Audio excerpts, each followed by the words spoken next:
You're too tight, but I'll force it. The words hung in the air between them. Not what you think.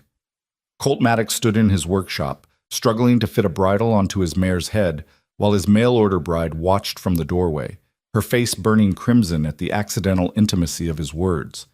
He hadn't even noticed her there, but she'd noticed him, all 6'7" of raw muscle in danger. And tonight, their unconsummated marriage would finally be tested. Stay with me until the end of this story, and comment what city you're watching from so I can see how far my tale has traveled. The stagecoach lurched to a stop in a cloud of Wyoming dust so thick that Evelyn Ward tasted earth before she saw sky. Her gloved hands gripped the doorframe as she stepped down onto ground that felt as foreign as the surface of the moon. Everything here was bigger than back east. Bigger sky, bigger mountains, bigger silence. The kind of silence that pressed against your eardrums and made you aware of your own heartbeat. Mrs. Maddox? The driver's voice cracked with uncertainty. She wasn't Mrs. Maddox yet. She was still Evelyn Ward, 23 years old, 5'2" in her boots, with debts that climbed higher than her modest teaching salary could ever reach, and a brother whose gambling had painted a target on both their backs. The advertisement had been her last desperate grasp at survival. Rancher seeks wife. Must be sturdy, willing, and unburdened by romantic notions. Correspondence welcome, marriage immediate. She'd written 3 letters. He'd written 2. Then he'd sent money for passage and a date. Today. That's me, she said, straightening her traveling dress, dark blue wool that had seen better days but still held its dignity. Her trunk thudded to the ground beside her, containing everything she owned in the world. 3 dresses, 1 winter coat, a Bible, a pearl-handled brush that had been her mother's, and a photograph of her parents on their wedding day, both of them looking terrified. Now she understood that terror. The town of Silver Ridge stretched before her like a broken promise, maybe 20 buildings total, half of them leaning windward as though the territory itself was trying to blow them back east. A general store, a saloon with bat-wing doors hanging crooked, a church so small it looked like God had given up halfway through building it, and men everywhere, stopping mid-stride to stare at her with expressions ranging from curiosity to something that made her skin crawl. Maddox Place is 3 miles north, the driver said, already climbing back onto his perch. Road follows the creek. Can't miss it. He paused, his weathered face softening slightly. Ma'am, if you change your mind, I can take you back to Cheyenne. No charge. No judgment. For a moment, one crystalline moment, Evelyn considered it. Considered climbing back into that coach and rattling back toward civilization, debt collectors, and her brother's endless apologies. But then what? Back to scrubbing floors in a boarding house? Back to men like Mr. Pemberton who cornered her in hallways and called it flirtation? Back to a life that had already swallowed every dream she'd ever dared to dream? Thank you, but no, she said. I don't break my word. The driver tipped his hat, something like respect flickering in his eyes. And with a snap of reins, the stagecoach disappeared in another cloud of dust, taking with it her last connection to everything she'd known. Evelyn picked up her trunk. God, it was heavy, and began walking. The road wasn't really a road, more like a suggestion that wagons had made this journey before, and the earth had reluctantly agreed to remember. The creek beside it ran clear and fast, full of snowmelt from mountains that looked close enough to touch, but probably weren't. Her arms ached within the first quarter mile. Her feet, already sore from 2 days of travel, began to blister in earnest. But she kept walking. She'd gotten maybe a mile when she heard it, hoofbeats, heavy and fast, coming up behind her. Evelyn's heart kicked into her throat. Stories from the stagecoach journey flooded back. Outlaws, claim jumpers, men who did things to women traveling alone that didn't bear thinking about. She set down her trunk and turned to face whatever was coming, her hand instinctively reaching for the hat pin in her collar. It wasn't much of a weapon, but she'd drive it through an eye if she had to. The horse that came around the bend was the biggest animal she'd ever seen, a massive bay stallion with hooves like dinner plates. But the man riding it made the horse look small. Evelyn had thought his letters were exaggerating when he mentioned his size. Men did that, made themselves bigger in words than reality. But Colt Maddox was, if anything, guilty of understatement. He had to be 6'7", maybe more, with shoulders that seemed to span half the horizon. His shirt, a faded blue work shirt with the sleeves rolled up, stretched across a chest that looked carved from the same granite as the mountains. His arms were corded with muscle earned through labor, not leisure, and his hands on the reins were scarred and enormous. But it was his face that stopped her breath. He was handsome in a way that had nothing to do with prettiness and everything to do with severity. Strong jaw, dark with stubble, nose that had been broken at least once, cheekbones that could cut glass. His eyes, though, those were what held her. Storm gray and wary, they assessed her with an intensity that made her feel simultaneously seen and transparent. He pulled the horse to a stop 10 feet away, as though getting closer might be dangerous for one of them. Miss Ward, his voice was deep, roughened by wind and disuse, like he didn't waste words on casual conversation. Mr. Maddox. She kept her chin up, refused to let her hand shake on her hat pin. You're smaller than I expected.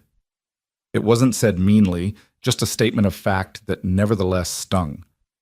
Evelyn had spent her entire life being told she was too small for teaching older boys, too small for managing her father's estate after he died, too small for the big dreams she carried in her chest like burning coals. And you're much larger, she replied evenly. I assume we'll both adjust. Something flickered across his face. Surprise, maybe? Or the ghost of amusement. He swung down from the horse with practiced ease, and when his boots hit the ground, she had to tilt her head back to maintain eye contact. The top of her head barely reached his chest. You walked from town. Again, not a question. The driver offered to bring me, but I didn't want to presume. You're my wife, or you will be within the hour, presuming is part of the arrangement. He moved toward her trunk, and she instinctively stepped back. He noticed. Stopped. I'm just going to put it on my horse, unless you'd rather carry it yourself. No, thank you. He lifted her trunk like it weighed nothing, securing it behind his saddle with quick efficiency. Then he turned back to her, and she saw it, the hesitation, the uncertainty that sat strangely on such a large frame.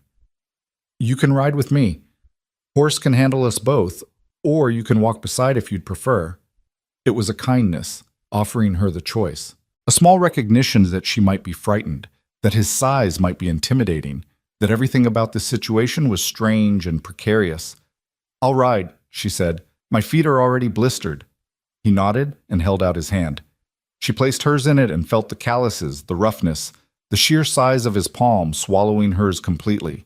With no apparent effort, he lifted her onto the horse, settling her sideways in front of the saddle. Then he mounted behind her, his arms coming around her to grip the reins, and she was suddenly surrounded by him. His size, his heat, his smell of leather and wood smoke, and something else that was just him. They rode in silence. The ranch, when it appeared around a bend in the creek, was more substantial than she'd expected. A 2-story house built from logs and local stone, a barn that looked new, corrals and outbuildings scattered across land that rolled toward the mountains like a rumpled quilt. It was isolated, yes. She couldn't see another structure in any direction, but it was solid, permanent, the kind of place that said a man intended to stay. It's beautiful, she said, and meant it. It's remote, he countered. Nearest neighbor is 5 miles south. Town you saw is the closest thing to civilization. Winter here is 6 months long and hard. Spring brings floods. Summer brings drought and fire. Fall is about 3 weeks if we're lucky. He paused.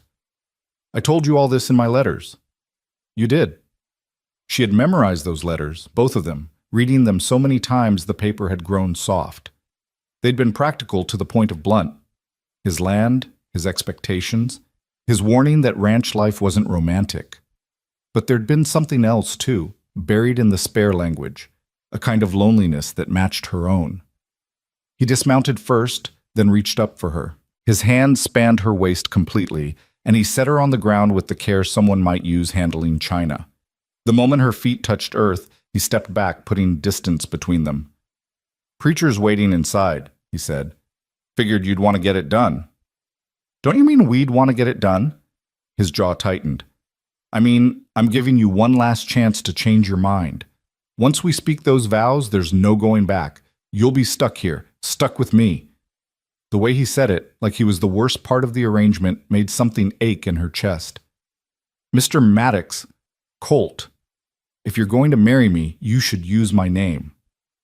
Colt. The name felt strange on her tongue, too intimate for a man she'd known for 5 minutes. I came here with my eyes open. I'm not expecting romance or ease. I'm expecting work and partnership and maybe, if we're fortunate, respect. That's more than I had back east. What did you have back east? He asked it carefully, like he wasn't sure he had the right to know. Evelyn looked at the mountains, at the sky so wide it seemed to swallow the world. Debt, danger, a brother who loved gambling more than his family, and men who thought a woman alone was an invitation. She felt him go still beside her, the air between them suddenly charged. Did someone hurt you? They tried. She met his eyes.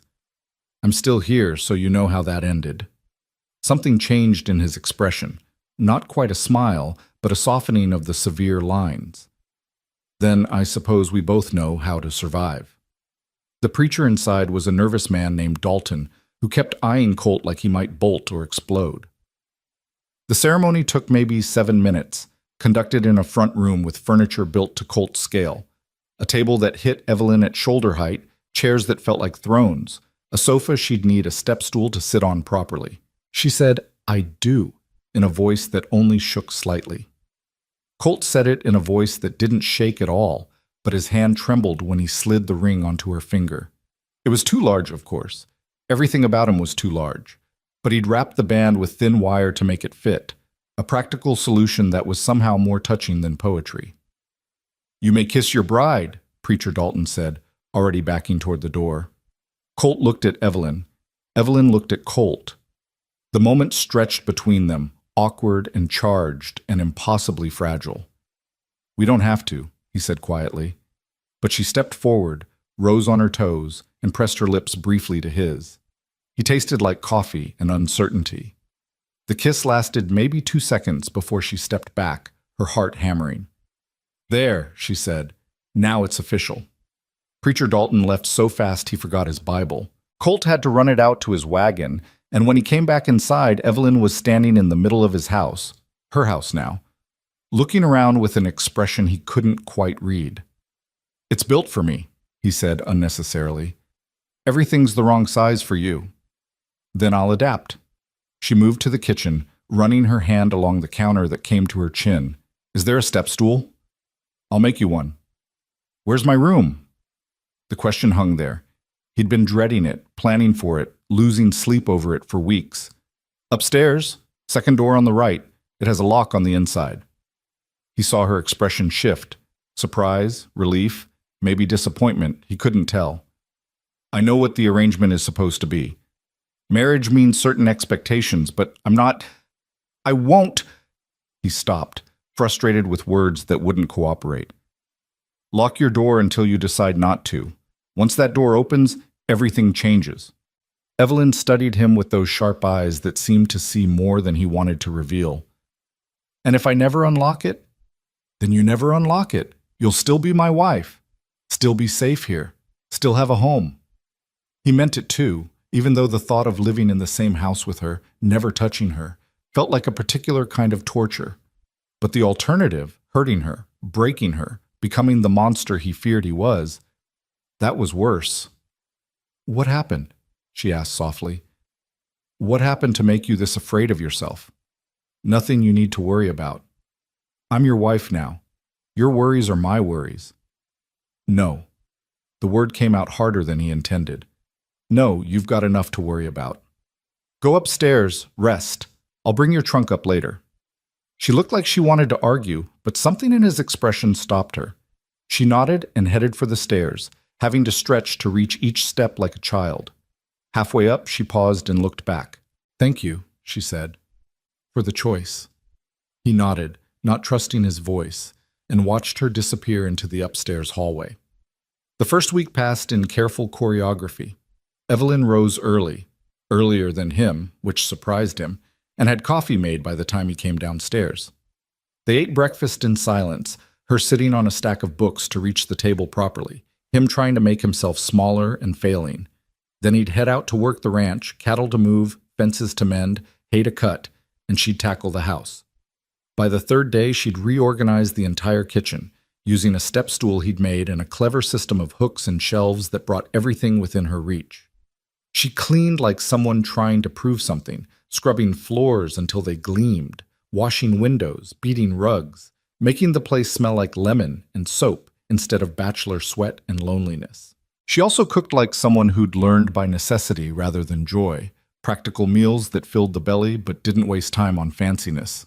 Stew, biscuits, fried eggs and potatoes. It was better than what he'd been eating, which was half-burned meat and whatever vegetables didn't rot first. They spoke during meals, but only about practical things. The garden needed weeding, the barn roof was leaking in one corner. The chickens weren't laying like they should. Conversations that were really just reports, ways of being in the same space without actually being together. But at night, when he lay in his too-large bed in his too-large room and knew she was just down the hall in her carefully locked room, Colt wondered if this was how the rest of his life would unfold, married but alone, wanting but careful, afraid of his own desire. It was on the 8th day that things shifted. Evelyn had gone out to gather eggs, and she'd been gone too long. Colt knew because he'd been tracking her movements even while mending tack. His attention divided between his work and her presence in the world. When half an hour passed with no sign of her, he dropped everything and went looking.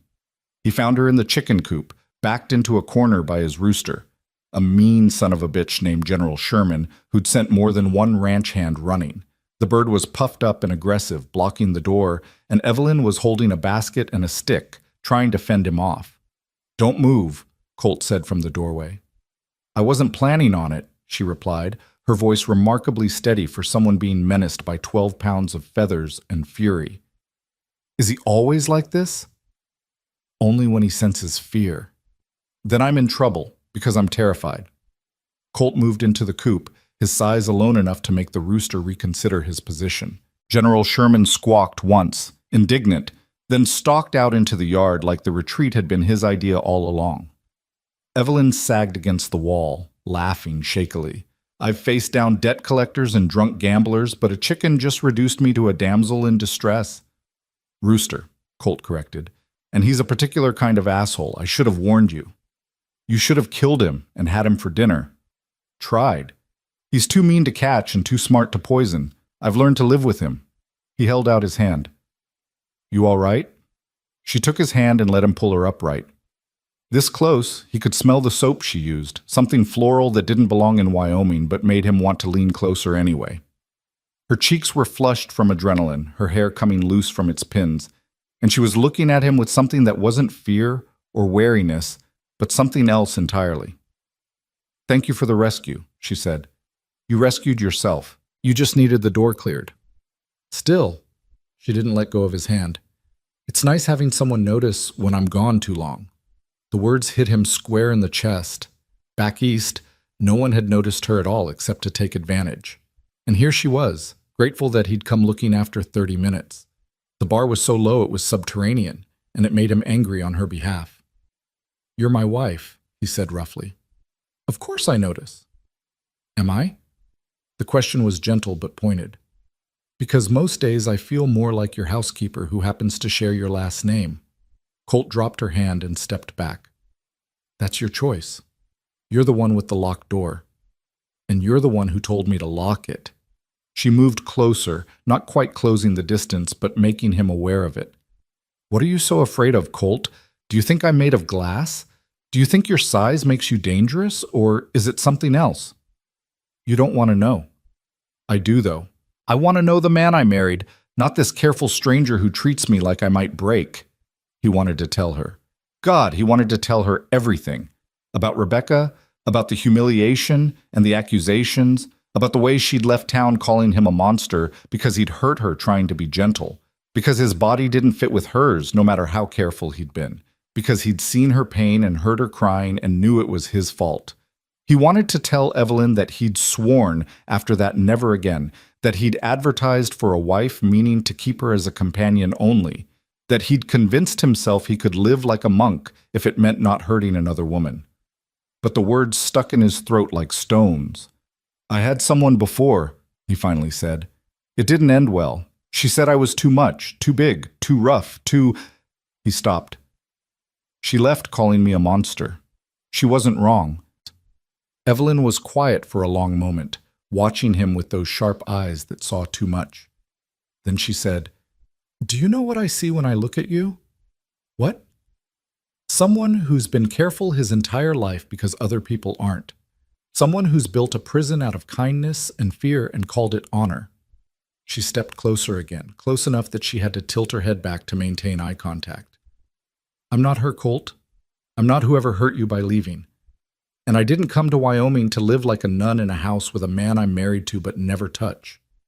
Evelyn, I locked that door because you told me to, because you wanted me to feel safe. And I appreciate that. I do. But what if I'm ready to unlock it?" She reached up, had to reach up so far it must have hurt her shoulders, and touched his face, her palms soft against his rough jaw. "What if I want to try?" Every nerve in his body was screaming at him to step back, to protect her from himself, to maintain the distance that kept her safe. But another part of him, the starving part that had been alone so long he'd forgotten what touch felt like, that part wanted to lean into her hand and never let go. "You don't know what you're asking," he said hoarsely. "Then tell me. Stop treating me like I'm ignorant or fragile or incapable of making my own choices. Tell me what you're afraid of, and let me decide if I'm afraid of it too." So he told her. All of it. The words came hard and halting, but they came. Rebecca's name, the attempted intimacy, the pain he'd caused despite his care, the shame that had driven her away and left him convinced he'd never be able to have a normal marriage. He told her about nights lying awake wondering if he was even meant for companionship, if his size made him fundamentally wrong for the kind of life other men took for granted. Evelyn listened without interrupting, her hand still on his face, her eyes never leaving his. And when he finished, when the confession lay between them like broken glass, she said the last thing he expected, "Then we'll learn together." "Evelyn, I mean it. If you're too big and I'm too small, then we'll figure it out. We'll take it slow, we'll communicate. We'll find ways that work for both of us." She smiled, small and determined. "I didn't survive everything I survived to give up on my marriage before it even starts. And neither should you." He wanted to believe her. God, he wanted to believe her so badly it ached. "What if I hurt you? What if you don't?" The simplicity of it stunned him. All this time, he'd been planning for disaster, expecting failure, building walls to prevent pain. And she was standing here asking, "What if it works?" "I need you to promise me something," he said carefully. "If it hurts, if it's too much, if you want to stop, you tell me. Immediately. No being brave. No trying to endure it. Promise me." "I promise. But you have to promise me something too." "What?" "Stop treating yourself like you're cursed. Stop assuming the worst. Give us a chance to surprise you." Her smile turned slightly wicked. "Give me a chance to surprise you." Something in his chest that had been locked tight for years cracked open just slightly. "All right," he said, "but we go slow." "We go at whatever pace works for both of us," she corrected.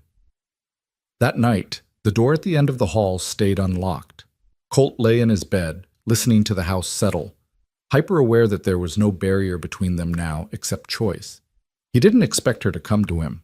That would have been too much too fast.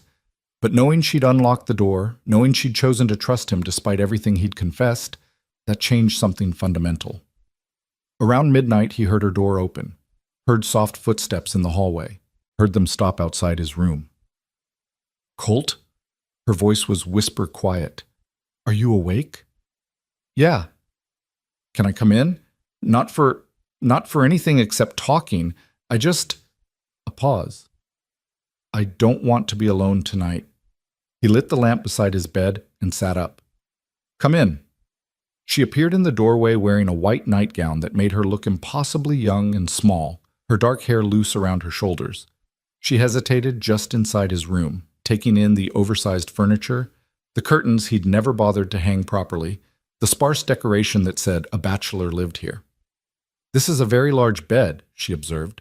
"I had it made special. Normal ones don't fit me. I could probably sleep sideways on it and still have room." She moved closer, the lamplight making her features soft. Is it all right if I sit? He nodded, and she climbed onto the bed, and it was climbing. The mattress was so high off the ground. She settled on the far side, leaving the entire expanse of bed between them, and pulled her knees to her chest. Tell me something true, she said. Something you've never told anyone. Colt leaned back against the headboard, considering. I'm afraid every single day that I'll break something. A tool, a piece of tack, a fence post, something I fix wrong because my hands are too big or my grip is too strong, and I'm even more afraid I'll break a person. Evelyn nodded slowly. My turn. I'm afraid that I'm not brave enough for this life, that I'll wake up one day and regret every choice that brought me here, that I'll fail at being your wife because I'm too small in every way that matters. You're not too small. You're not too big.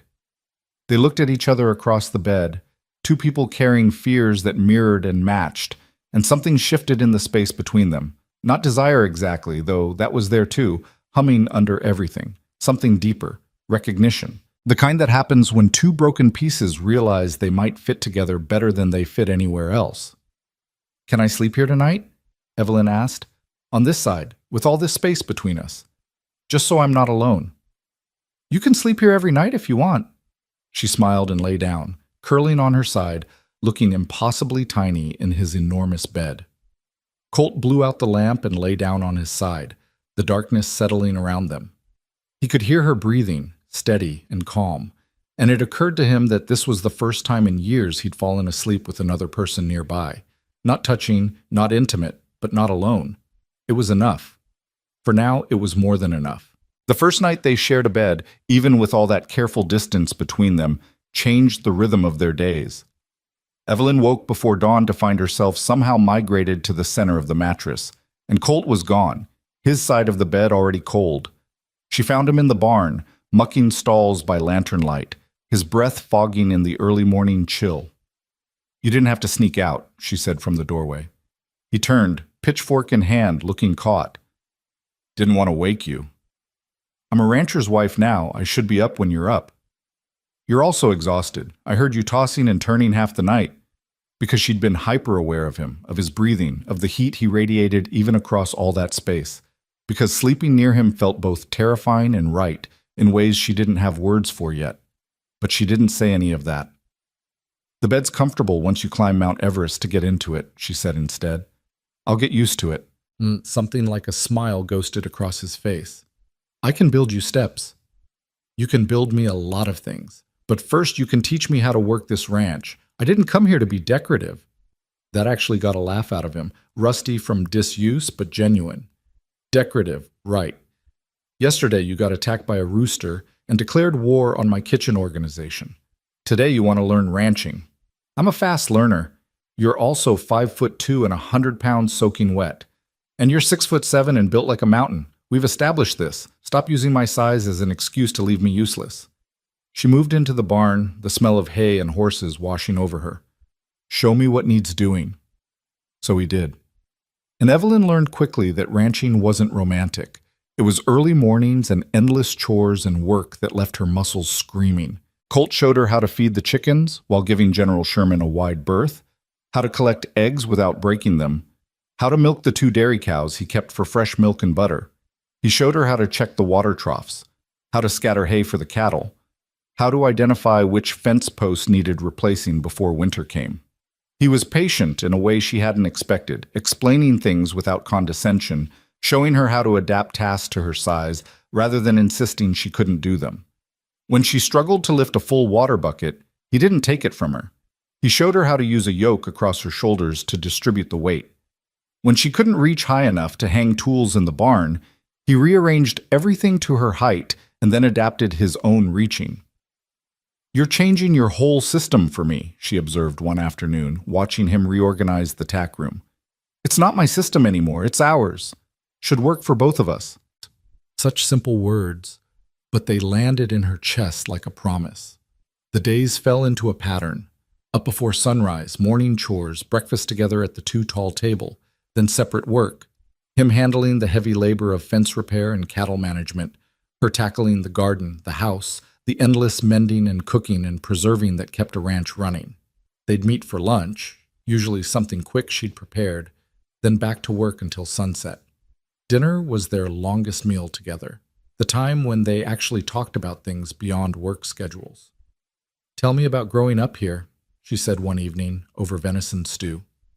Colt was quiet for a moment, chewing slowly. "Not much to tell. My parents homesteaded this land when I was 5. It was harder then. No house, just a claim and a lot of hope. My father was big like me. My mother was regular-sized, like you." Evelyn's spoon paused halfway to her mouth. "Like me?" "Smaller than him by a lot. Everyone said it wouldn't work, that they were mismatched. But they made it 30 years before influenza took them both in the same winter." His voice went rough. "Watched my mother nurse my father through his fever, then get sick herself. Buried them in the spring when the ground thawed." "How old were you?" 22. Old enough to keep the ranch, young enough to still feel like a kid playing at being grown. He met her eyes. "They loved each other, really loved each other. I used to wonder how they made it work, the size difference and all. Never got brave enough to ask before they died." Evelyn reached across the table, had to stretch to do it, and laid her hand over his. "They made it work because they wanted to, same way we will." His hand turned over, engulfing hers. "You sound certain." "I'm choosing to be. Doubt hasn't gotten me anywhere good." That night, she climbed into his bed without asking, settling on what had become her side, and he joined her on his. The space between them had shrunk slightly. Not much, maybe a foot less than that first night, but it was progress. They lay in the darkness, listening to the wind test the shutters and the house creak like a ship at sea. "Evelyn?" "Hmm? Why did you answer my ad? Really? You could have answered any of them. Why mine?" She thought about lying, about giving him something easier than the truth. But they'd promised honesty, hadn't they? Even when it was uncomfortable. "Because your letters didn't promise romance or adventure or an easy life. They promised work and partnership and honesty. And because—" She paused, gathering courage. "Because you sounded lonely in a way that matched my lonely. Like you'd been alone in the middle of people, same as me. Like you knew what it was to not fit." She heard him breathe in sharply, felt the mattress shift as he turned toward her in the darkness. "I was," he said quietly. "Lonely. I'm lonely, even with you here sometimes, because I don't know how to be with someone. Don't know what you need or want, or how to give it to you without breaking something." "Then we'll learn together. You keep saying that like it's not an option, but it is. It's the only option that makes sense." She rolled toward him too, and suddenly they were facing each other across maybe 8 inches of mattress, close enough that she could feel his heat, smell the soap he used. "Colt, I need you to understand something. I'm not fragile. I'm not glass or porcelain or whatever you're afraid I am. I'm a woman who's survived things that should have broken me. I'm stronger than I look. I know that. I see how hard you work, how you don't complain even when you're exhausted. Then stop treating me like I'll shatter. Stop putting all this distance between us because you're afraid. Be afraid if you need to, but be afraid while we try, not while we hide." In the darkness, she felt his hand find hers, his fingers threading through hers, dwarfing hers but gentle. "What if trying means hurting you? What if not trying means we both stay lonely forever?" It was the question that had been building between them for weeks, and now it sat in the darkness like a living thing, demanding an answer. Colt was silent for so long, she thought maybe he'd fallen asleep. Then she felt him shift closer, closing half the distance between them. Not touching except for their joined hands, but closer. Close enough that she could see the outline of his face in the moonlight filtering through the curtains. "We go slow," he said finally. "We talk. We stop if either of us needs to, and we don't try anything until we're both ready." "Agreed." "I mean it, Evelyn. I won't. I can't be the reason you get hurt." She squeezed his hand. "And I won't be the reason you stay afraid of yourself forever." They fell asleep like that, facing each other, hands clasped, with only inches between them instead of feet. And when Evelyn woke in the deep of night, she was pressed against his chest, his arm around her waist, his breath stirring her hair. She should have felt trapped, should have felt overwhelmed by his size. Instead, she felt safe for the first time since her parents died. She felt like she'd come home. The next weeks brought a thaw between them that had nothing to do with weather and everything to do with choice. They started small, Colt's hand on her waist as he helped her down from the wagon, lingering a moment longer than necessary. Evelyn leaning against him while they sat on the porch watching sunset, feeling the solid warmth of him against her back. Small touches, careful explorations of what their bodies felt like together with clothes on and space still available. But those small touches built like tinder waiting for a spark. It came on a Tuesday, 3 weeks after Evelyn had unlocked her door. She'd been working in the garden, battling weeds that grew faster than the vegetables, when she heard shouting from the direction of the creek. She dropped her hoe and ran, her heart in her throat, and found Colt in the water wrestling with one of his steers that had gotten stuck in the mud. The animal was panicking, thrashing, driving itself deeper into the muck. Colt was chest deep in the creek, trying to get ropes around the steer without getting kicked or gored, his face set in lines of grim determination. He didn't see her approach, didn't know she was there until she waded in beside him. "What are you doing?" he shouted over the steer's bellowing. "Helping! You'll get hurt. Then tell me what to do instead of arguing." For a second she thought he'd order her out, but then he saw something in her face, determination, maybe, or stubbornness, and he nodded sharply. "Get on the bank. When I get the rope around him and say pull, you pull. Use your whole body, not just your arms. Understand?" She understood. She scrambled back to shore, positioned herself where he indicated, and waited. Watched him work with an efficiency that came from years of experience, talking to the steer in a low, calm voice, even while the animal tried to kill him. He got the rope around the steer's chest, looped it twice, then heaved himself out of the water. "Pull!" Evelyn pulled, threw her whole body weight into it, felt the rope burn through her gloves, felt her muscles scream in protest. Beside her, Colt pulled too, his strength multiplied by some factor her mind couldn't calculate. The steer came free with a sucking sound, scrambled up the bank, and immediately trotted off like nothing had happened. Evelyn collapsed on the ground, gasping for breath, her arms shaking with exhaustion. Colt dropped beside her, equally winded, covered in mud and creek water. "That," she managed between gasps, "was terrifying." "That was stupid," he corrected. "I told you it was dangerous. And I told you I'd help anyway. We're partners, remember? That means I don't stand on the bank watching while you risk getting trampled." He looked at her, really looked at her, covered in mud, gasping like a landed fish, absolutely furious with him for trying to protect her. And then he laughed, actually laughed, deep and genuine, the sound rolling out of him like thunder. "What's funny?" she demanded. "You, me, this whole damn situation." He shook his head, still grinning. "I advertised for a wife expecting someone who'd keep house and stay safe. Instead, I got a tiny woman who declares war on roosters and jumps into creeks to help me. I'm not tiny, I'm economically sized." That made him laugh harder, and despite herself, Evelyn started laughing too. They sat on the creek bank, covered in mud, laughing like fools, and something between them that had been wound tight started to loosen. When the laughter finally subsided, Colt reached over and pushed a mud-streaked strand of hair off her face, his touch careful. "Thank you," he said, "for helping. For being brave even when I'm trying to keep you wrapped in cotton. Thank you for letting me, for not ordering me away." His thumb traced her cheekbone, wiping away mud, and his eyes went dark with something that made her breath catch. "We should get cleaned up." "We should." Neither of them moved. The air between them felt charged, heavy with want and fear and possibility. Evelyn's heart was hammering, but not from exertion anymore. From the way he was looking at her, from the heat of his hand still cupping her face, from the knowledge that they were muddy and alone and something was about to shift. "Evelyn." Her name in his mouth sounded like a prayer or a warning. "If we go back to the house like this, if we have to wash off this mud, I'm going to see you, really see you. And I don't know if I'll be able to maintain the distance we've been keeping." "Then don't." "You don't know what you're—" "Stop telling me what I do and don't know.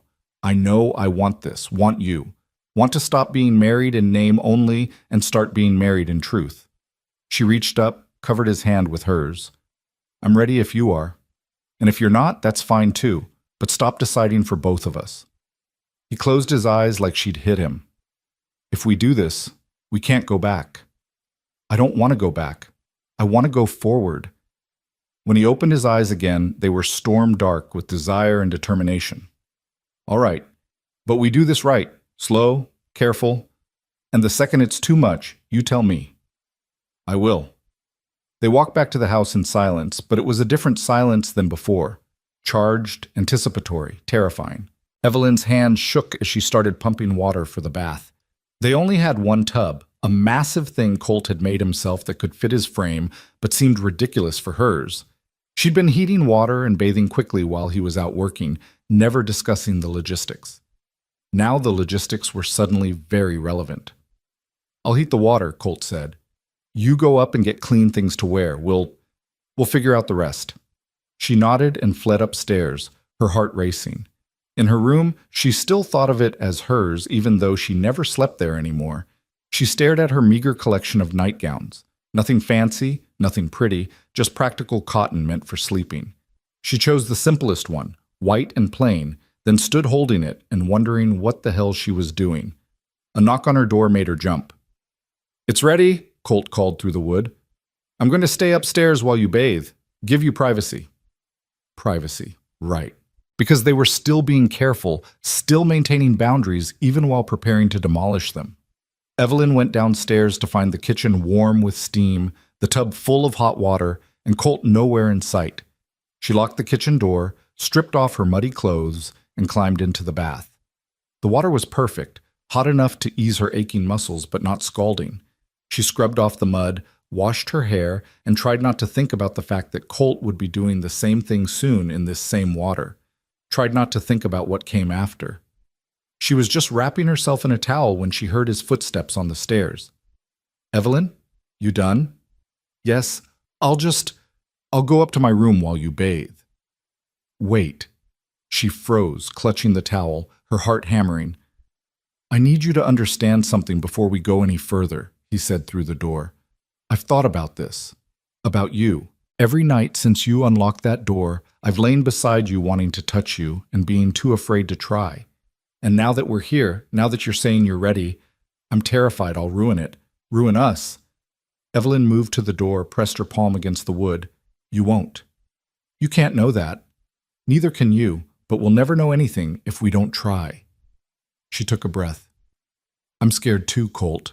Scared I won't be enough, or that I'll disappoint you, or that my body won't work with yours the way it's supposed to. But I'd rather try and fail than never try at all. Silence. Then, I'm going to bathe. Then I'm going to come upstairs, and we're going to talk before we do anything else. Understand? I understand. She fled upstairs, her skin still damp under the towel, and changed into her nightgown with shaking hands. Then she sat on the edge of his bed, their bed, and waited. Listened to the sound of water splashing downstairs, the creak of the house settling, her own thundering heartbeat. When Colt finally appeared in the doorway, she almost didn't recognize him. He'd washed his hair, shaved the stubble from his jaw, and wore clean trousers but no shirt, and God help her, the sight of him stole her breath. He was carved from muscle and scars and hard living, his chest broad enough to block the doorway, his arms capable of lifting her with one hand. He should have been terrifying. Instead, he looked as scared as she felt. Hi, she said stupidly. Hi.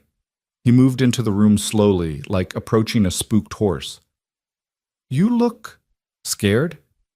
Beautiful. You look beautiful. Heat flooded her face. You don't have to say that. I'm not saying it to be nice. I'm saying it because it's true. You've been beautiful since you stepped off that stagecoach, but right now with your hair wet and your eyes huge, and you sitting on my bed looking both terrified and brave, you're the most beautiful thing I've ever seen. Tears pricked her eyes. No one had ever called her beautiful. Pretty, maybe, in a passing way, but never beautiful, never with that kind of reverence in their voice. Come here, she whispered. He crossed to the bed, and when she patted the space beside her, he sat. The mattress dipped under his weight, rolling her slightly toward him. They sat there, not touching, the air between them electric. Tell me what happened, Evelyn said finally. With her, with Rebecca. I need to know what we're working against. Colt's jaw tightened, but he nodded. We tried 3 times. Each time I was careful, gentle, slow. Each time she ended up in pain, crying, begging me to stop. The 3rd time she bled after, and the doctor said I'd caused tearing that needed stitches. She left town a week later. Before she went, she told everyone who'd listened that I was built wrong, that I'd hurt her on purpose, that I was a monster masquerading as a man. Did you hurt her on purpose? No, God, no. I was trying so hard to be gentle, but it wasn't enough. My body is too much for normal women, and you're smaller than she was. Evelyn processed this, her medical knowledge from helping her mother with midwifery surfacing. Did you use oil? Take time to prepare her? Or did you just try to proceed? He looked confused. Prepare her? I kissed her, touched her some. Isn't that enough? Not always. Especially not for... She stopped, her face flaming. This was not a conversation she'd expected to have tonight, but apparently it was the conversation they needed. Colt, women's bodies need time and patience. Lots of both. Oil helps. So does making sure she's ready, which means making sure she's aroused enough that her body wants to accommodate. I don't know how to do any of that. Then we'll learn together. We'll go slow, we'll communicate, we'll figure out what works. She took his hand, laced her fingers through his. I'm not Rebecca. My body isn't her body. And maybe we'll find that we don't fit either, but we won't know until we try. Really try, with patience and communication and trust. He looked at their joined hands, his thumb tracing patterns on her skin. You're not afraid? I'm terrified, but I'm also determined, and I trust you not to hurt me on purpose. What if I hurt you by accident? Then we stop, we adjust, and we try again differently. That's what partners do. The word partners seemed to unlock something in him. He lifted their joined hands, pressed his lips to her knuckles, and when he looked at her again, the fear was still there, but so was hope. All right, he said. We try, but we start slow, just touching tonight. Nothing more unless you ask for it. Just touching, she agreed. He released her hand and shifted on the bed, settling back against the headboard, his long legs stretched out. Then he opened his arms in invitation. Come here. Evelyn moved toward him slowly, her heart in her throat, and let him draw her against his chest. His arms came around her, careful and strong, and she was suddenly surrounded by his warmth, his scent, his presence. She'd been beside him in bed before, but never like this, never pressed against him, feeling the heat of his skin through her nightgown, feeling his heart beating steady beneath her cheek. Okay? His voice rumbled through his chest. More than okay. His hand came up to stroke her damp hair, gentle and slow. I've wanted to hold you like this since the night you first slept in my bed. Why didn't you? Fear, mostly. Didn't trust myself not to want more than you were ready to give. She tilted her head back to look at him. What do you want, Colt? Right now, this moment. His hand stilled in her hair. Honestly? Honestly. I want to kiss you, really kiss you, not the peck we shared after the vows. I want to know what you taste like, how you sound when you're not being brave. His thumb traced the line of her jaw. And I want to take my time doing it. Then do it, she whispered. He lowered his head slowly, giving her time to change her mind, to pull away. But Evelyn stayed still, her eyes locked on his, and when his lips finally met hers, she forgot how to breathe. The kiss started gentle, careful, almost chaste, but it didn't stay that way. His hand cupped the back of her head, angling her toward him, and his mouth moved against hers with increasing confidence. She made a small sound in the back of her throat, her hands coming up to grip his shoulders, and that seemed to be permission he'd been waiting for. He deepened the kiss, his tongue tracing the seam of her lips until she opened for him. And then he was tasting her, claiming her, kissing her like a man starving, and she was sustenance. When they finally broke apart, both gasping, Evelyn's head was spinning. She'd been kissed before, fumbling attempts by boys who thought they knew what they were doing, but nothing like this. Nothing that made her feel like she was burning from the inside out. More, she breathed, and Colt groaned. We said just touching. That is touching. Touch me more. His restraint cracked. He kissed her again, harder this time, and his hands started exploring, sliding down her back, tracing her waist, learning the shape of her through cotton. She arched into his touch, suddenly desperate for more contact, more heat, more of everything. Her hands explored too, mapping the broad expanse of his chest, feeling muscle and scars and the coarse hair that covered his skin. Evelyn. Her name was a growl. If we keep going, then we keep going, unless you want to stop? I want to do everything with you, to you, but not until you're ready. I am ready. No, you're not for everything, but we can do more than this if you want.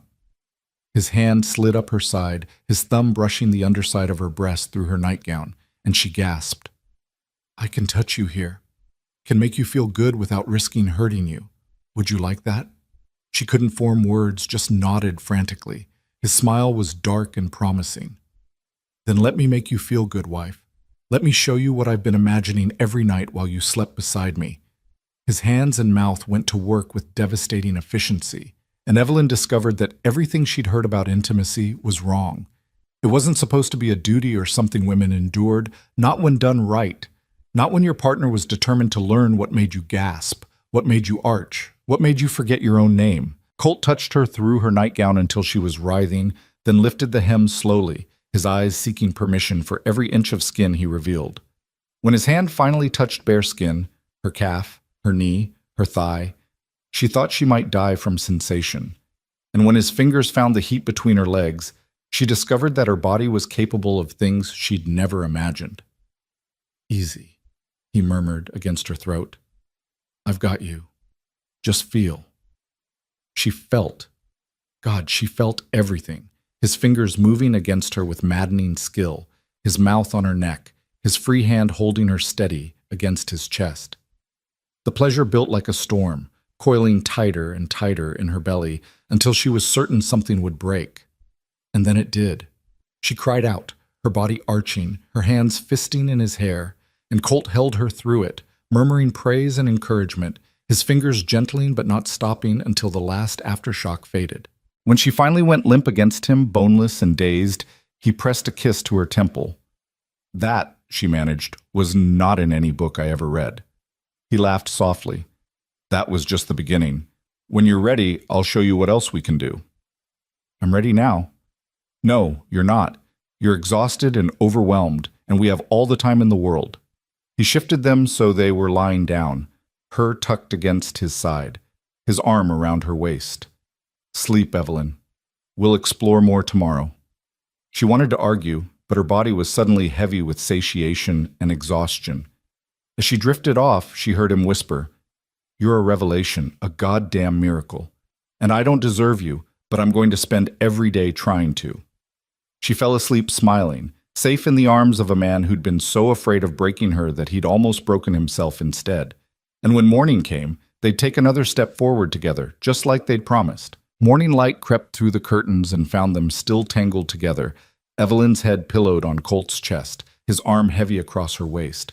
She woke slowly, awareness returning in stages.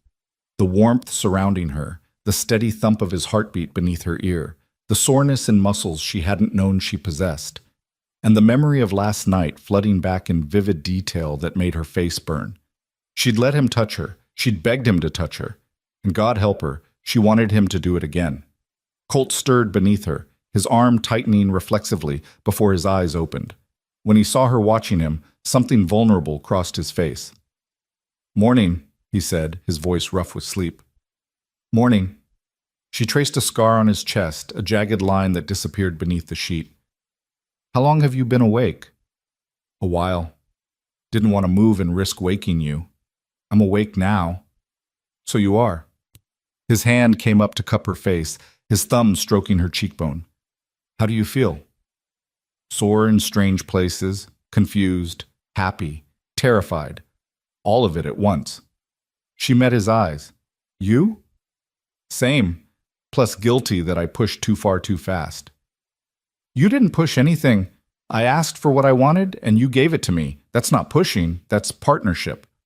She shifted higher on his chest so they were eye to eye. Unless you regret it? Regret making my wife feel good? Regret finally touching you the way I've been dreaming about? No, Evelyn, I don't regret it, but I worry that you will when the newness wears off and you realize what you've tied yourself to. There it was again. That core of self-doubt that ran through him like a fault line. She was beginning to understand that his size wasn't the real issue. The real issue was that he'd been told so many times that he was too much, too big, too rough, too everything, that he'd internalized it as truth. "Stop waiting for me to leave," she said firmly. "I'm not Rebecca. I'm not going to run away because intimacy is complicated or because bodies don't magically fit together perfectly the first time. I'm here, Colt. I'm your wife, and I'm not going anywhere." He looked at her like she'd offered him salvation, then pulled her down into a kiss that tasted like promise and desperation. When they finally broke apart, both breathing hard, he rested his forehead against hers. "I want to try," he said. "Really try. Not just touching, but everything. But I need you to be sure." "I'm sure." "Then we take it slow. We use oil like you mentioned. We communicate every step, and if it hurts, we stop and adjust. I know. You've told me a dozen times." She kissed him again, quick and decisive. "Now get up and make me breakfast. Last night made me ravenous." His laugh was startled and genuine, and when they finally climbed out of bed and faced the day, something fundamental had shifted between them. They moved around each other in the kitchen with new awareness, Colt's hand lingering on her waist as he reached past her for the coffee, Evelyn's fingers trailing across his shoulders as she moved behind him. Small touches that said, "I know what you feel like now, and I want more." They were halfway through breakfast when they heard horses approaching. Multiple horses moving fast. Colt was on his feet instantly, his hand instinctively reaching for the rifle mounted above the door. Evelyn felt her stomach drop. Nothing good came at speed in the wilderness. "Stay inside," Colt ordered, moving toward the window. "Like hell." She was beside him, peering through the gap in the curtains. 5 men on horseback pulled up in the yard, and even from a distance, Evelyn could tell they were trouble. They wore suits too fine for honest ranch work, and the man in front, a weasel-faced piece of cruelty with slicked-back hair, sat his horse like he owned the world and was annoyed by its inadequacy. "Friends of yours?" Evelyn asked. "Railroad men. They've been sniffing around the valley, trying to buy up land for a new line they want to build." Colt's jaw was tight. "I told them no 3 times already. Apparently they don't understand English." "Oh, they understand. They just don't care." The weasel-faced man dismounted and approached the house with the confidence of someone who'd never been told no in any language that mattered. His knock was perfunctory, barely a courtesy, before he was already turning the handle.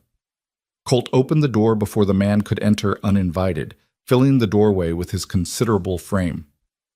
"Mr. Hastings, I believe I was clear when we last spoke." Hastings smiled, all teeth and no warmth. "Mr. Maddox. And this must be the new wife we've heard about. Quite the catch. Even smaller than advertised." His eyes raked over Evelyn in a way that made her skin crawl. "How delightfully manageable." "Say another word about my wife, and you'll be managing broken teeth," Colt said pleasantly. The smile never wavered. "No need for hostility. We're here as friends, offering you an opportunity. The railroad is coming through whether you cooperate or not. The only question is whether you profit from it or get swept aside by it. I don't want your money. Everyone wants money, Mr. Maddox. It's just a question of how much." Hastings pulled a paper from his coat, unfolding it with theatrical precision. "We're prepared to offer $15,000 for your land and water rights. That's 3 times what this patch of dirt is worth." "It's worth more than that to me. Now get off my property." "The railroad has eminent domain, Mr. Maddox. We can take this land with or without your cooperation. This offer is a courtesy." Evelyn had heard enough. She stepped around Colt, ignoring his warning hand on her arm, and fixed Hastings with the same look she used to use on unruly students. "Eminent domain requires public good and fair compensation. Your railroad wants to bypass the town entirely, which means no public good. And fair compensation means what the owner values it at, not what some carpetbagger from back east decides." She crossed her arms. "I may be small, Mr. Hastings, but I'm well read. Try your threats on someone who doesn't know the law." For a moment, just a flash, something ugly crossed Hastings' face. Then the smile returned, colder than before. "How charming. The little wife thinks she's a lawyer." He turned back to Colt. "You have 1 week to reconsider. After that, things get complicated. Accidents happen on remote ranches. Fires start. Cattle wander off. Wells get poisoned. It would be tragic if something happened to your manageable wife. Colt moved so fast, Evelyn barely saw it. 1 second, Hastings was standing in the doorway. The next, he was airborne, sailing backward off the porch to land in a heap in the dirt. The 4 men who'd come with him reached for their guns, but Colt had his rifle up and aimed before they'd cleared leather. "Your boss just threatened my wife," Colt said, his voice deadly calm. "That means this conversation is over. The 5 of you are going to mount up and ride out of here, and if I ever see you on my land again, I won't throw you. I'll bury you. Am I making myself clear?" Hastings climbed to his feet, his suit filthy, his dignity in tatters. But his eyes held a promise of retribution that made Evelyn's blood run cold. "Crystal clear, Mr. Maddox. Enjoy your week." They rode out in a cloud of dust and barely restrained violence, and Colt didn't lower the rifle until they disappeared from view. Then he turned to Evelyn, and she saw fear in his eyes for the first time since they'd met. "Pack a bag," he said. "You're going to town. Mrs. Chen at the boarding house will—" "No." "Evelyn, you heard him. They threatened you specifically. I'm not risking, and if I leave, they win.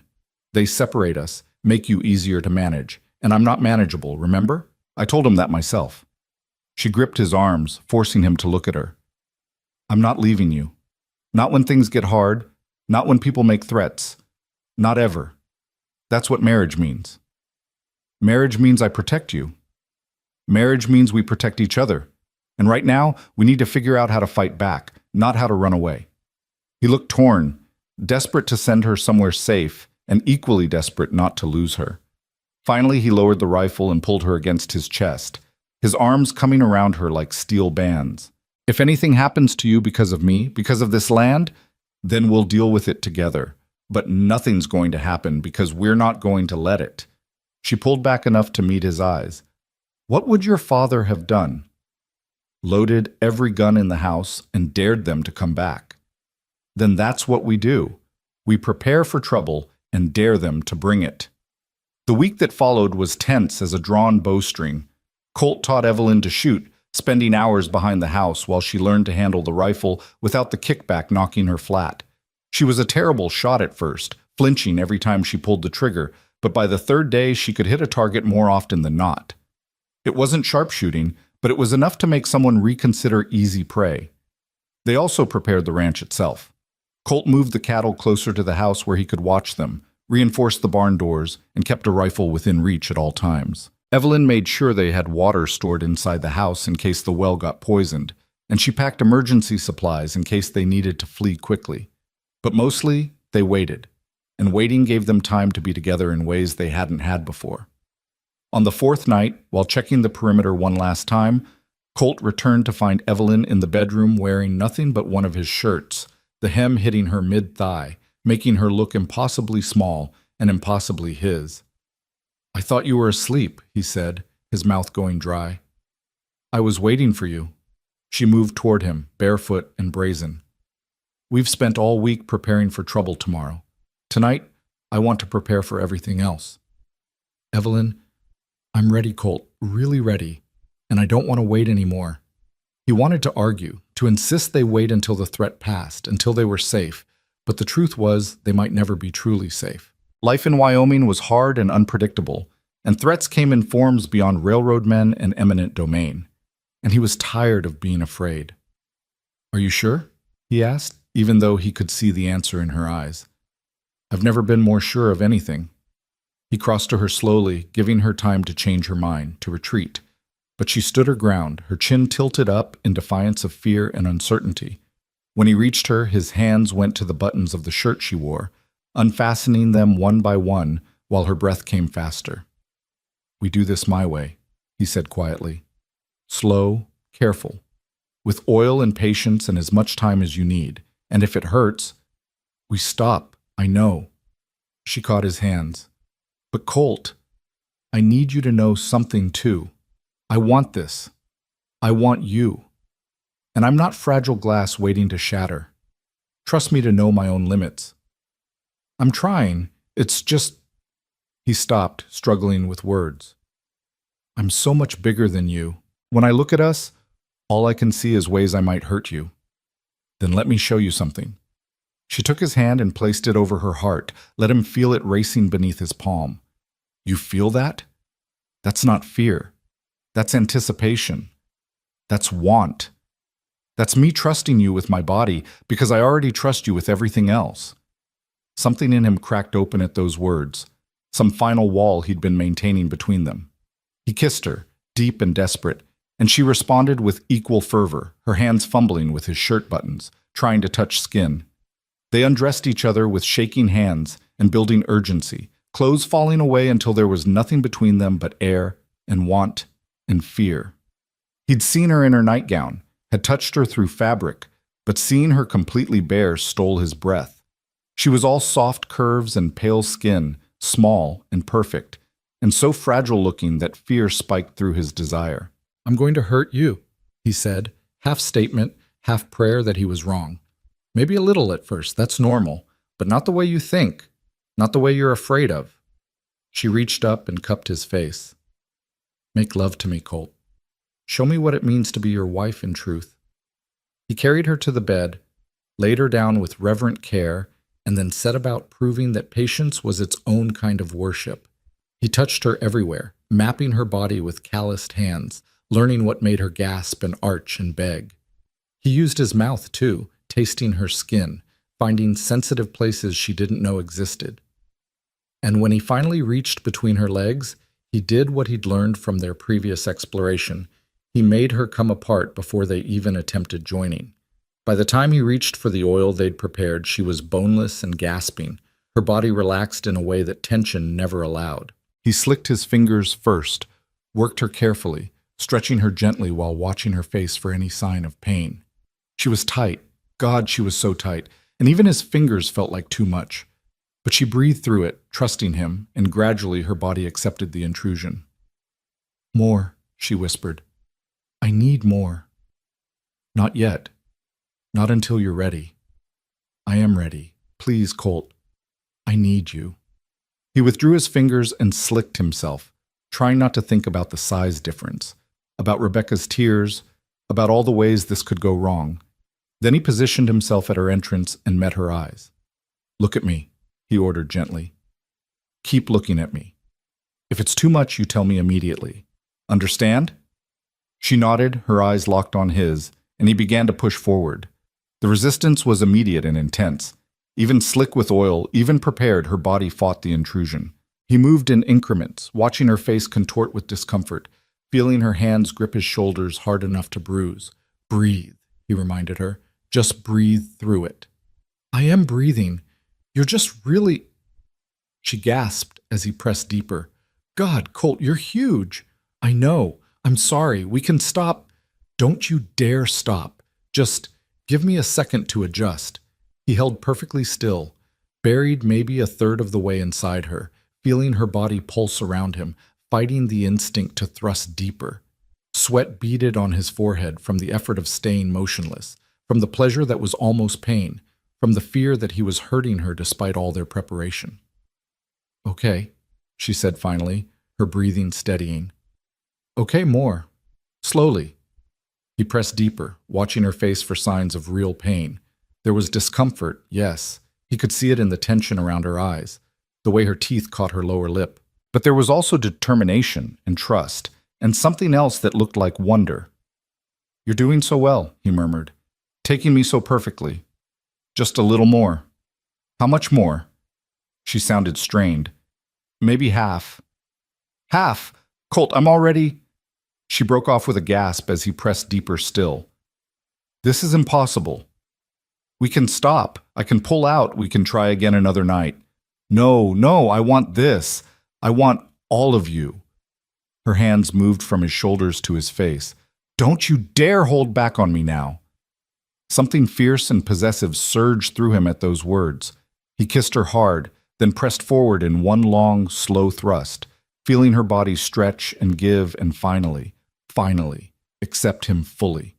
She cried out, not quite pain, not quite pleasure, and her nails dug into his back hard enough to draw blood. He froze, buried completely inside her, certain he'd hurt her, certain this was where it fell apart. But then she started laughing, breathless, slightly hysterical laughter that shook them both. What's funny? He demanded, worried she'd snapped. We did it. We actually did it. I wasn't sure we could. More laughter, edging toward tears. You're inside me, all of you, and I didn't break. Relief and love and something too big to name flooded through him. You didn't break. You're incredible. He kissed her instead of finishing, unable to articulate the feeling expanding in his chest. Move, she whispered against his mouth. I need you to move. He did, slowly, carefully, watching her face for every flicker of discomfort. The first few thrusts were clearly uncomfortable for her. He could see her struggling to adjust, to accommodate, but gradually something shifted. Her body began to relax, to accept the rhythm, and her discomfort transformed into something that looked remarkably like pleasure. More, she demanded. Faster. We're going slow. I don't want slow. I want you. Really, you. Stop being so careful. Evelyn, I could hurt. You're not hurting me. You're treating me like I'm made of porcelain. I'm not. I'm flesh and blood, and I want my husband to make love to me properly. She wrapped her legs around his waist, pulling him deeper. So stop holding back and show me what we can really do. He lost the careful control he'd been maintaining, his hips snapping forward with more force, more speed. She met him thrust for thrust, her small body taking everything he gave and demanding more. The bed frame groaned beneath them, headboard hitting the wall, and neither of them cared. This was raw and real, and nothing like the careful, controlled encounters he'd imagined. This was perfect chaos. He felt her body tightening around him, heard her breathing turn to gasps and moans, saw the flush spread across her chest and face. She was close, and the knowledge that he could bring her pleasure like this, that their bodies could work together despite the impossible size difference, pushed him toward his own edge. Come for me, he growled against her throat. Let me feel you. She shattered with a cry that probably woke the cattle, her body clamping down on him so hard he saw stars. Memorized the feeling of her body around his, wanted to burn this moment into his memory. You're crushing me, she wheezed. He shifted immediately, rolling them so she was draped across his chest instead. Better? Much. Although I'm not sure I'll ever walk properly again. Fear spiked through his postcoital haze. Did I hurt you? Too rough? You were perfect. I'm just stating facts. You're enormous, and I'm going to feel you for days. But that's not a complaint. That's just... She pressed a kiss to his chest. That's just reality. A reality I'm perfectly happy with. He stroked her hair, still trying to process what had just happened. We fit. We fit. Against all odds and logic and fear, we fit. She tilted her head to look at him. Are you going to stop being afraid now? I'm always going to be afraid of hurting you. But maybe I can be afraid while still loving you instead of afraid while keeping distance. You love me? Her voice was small, vulnerable. He realized what he'd said, the confession that had slipped out unguarded. But it was true. Had been true maybe since she'd jumped into that creek to help him, or maybe since she'd first stepped off that stagecoach looking terrified and determined. He'd been falling in love with her in inches and moments, too afraid to name it. Yeah, he said. I love you. I love your stubbornness and your courage and the way you look at me like I'm not a monster. I love that you're small but mighty, that you face down roosters and railroad men with equal fury. I love... His voice cracked. I love everything about you, Evelyn, and I don't deserve you, but I'm grateful every damn day that you're mine. Tears spilled down her cheeks. I love you too. I didn't mean to, didn't plan to. I came here expecting partnership and maybe respect if we were lucky. But you're kind and patient and so careful with everyone and everything except yourself. And I fell in love with you somewhere between learning to gather eggs and learning that you'd wired my wedding ring to fit my finger. They kissed then, soft and slow, sealing the confessions with touch. And when they finally separated to catch their breath, Colt saw movement outside the window. Just a flash, there and gone. He was on his feet instantly, reaching for his rifle. Someone's outside. Evelyn scrambled up, wrapping herself in a sheet. Railroad men. Maybe. Stay here. Not a chance. They dressed quickly, both grabbing weapons. Him, the rifle, her, the shotgun he'd taught her to use. They moved through the dark house like shadows, and when they reached the window overlooking the yard, They saw them. 4 figures moving toward the barn carrying torches and cans that could only mean one thing.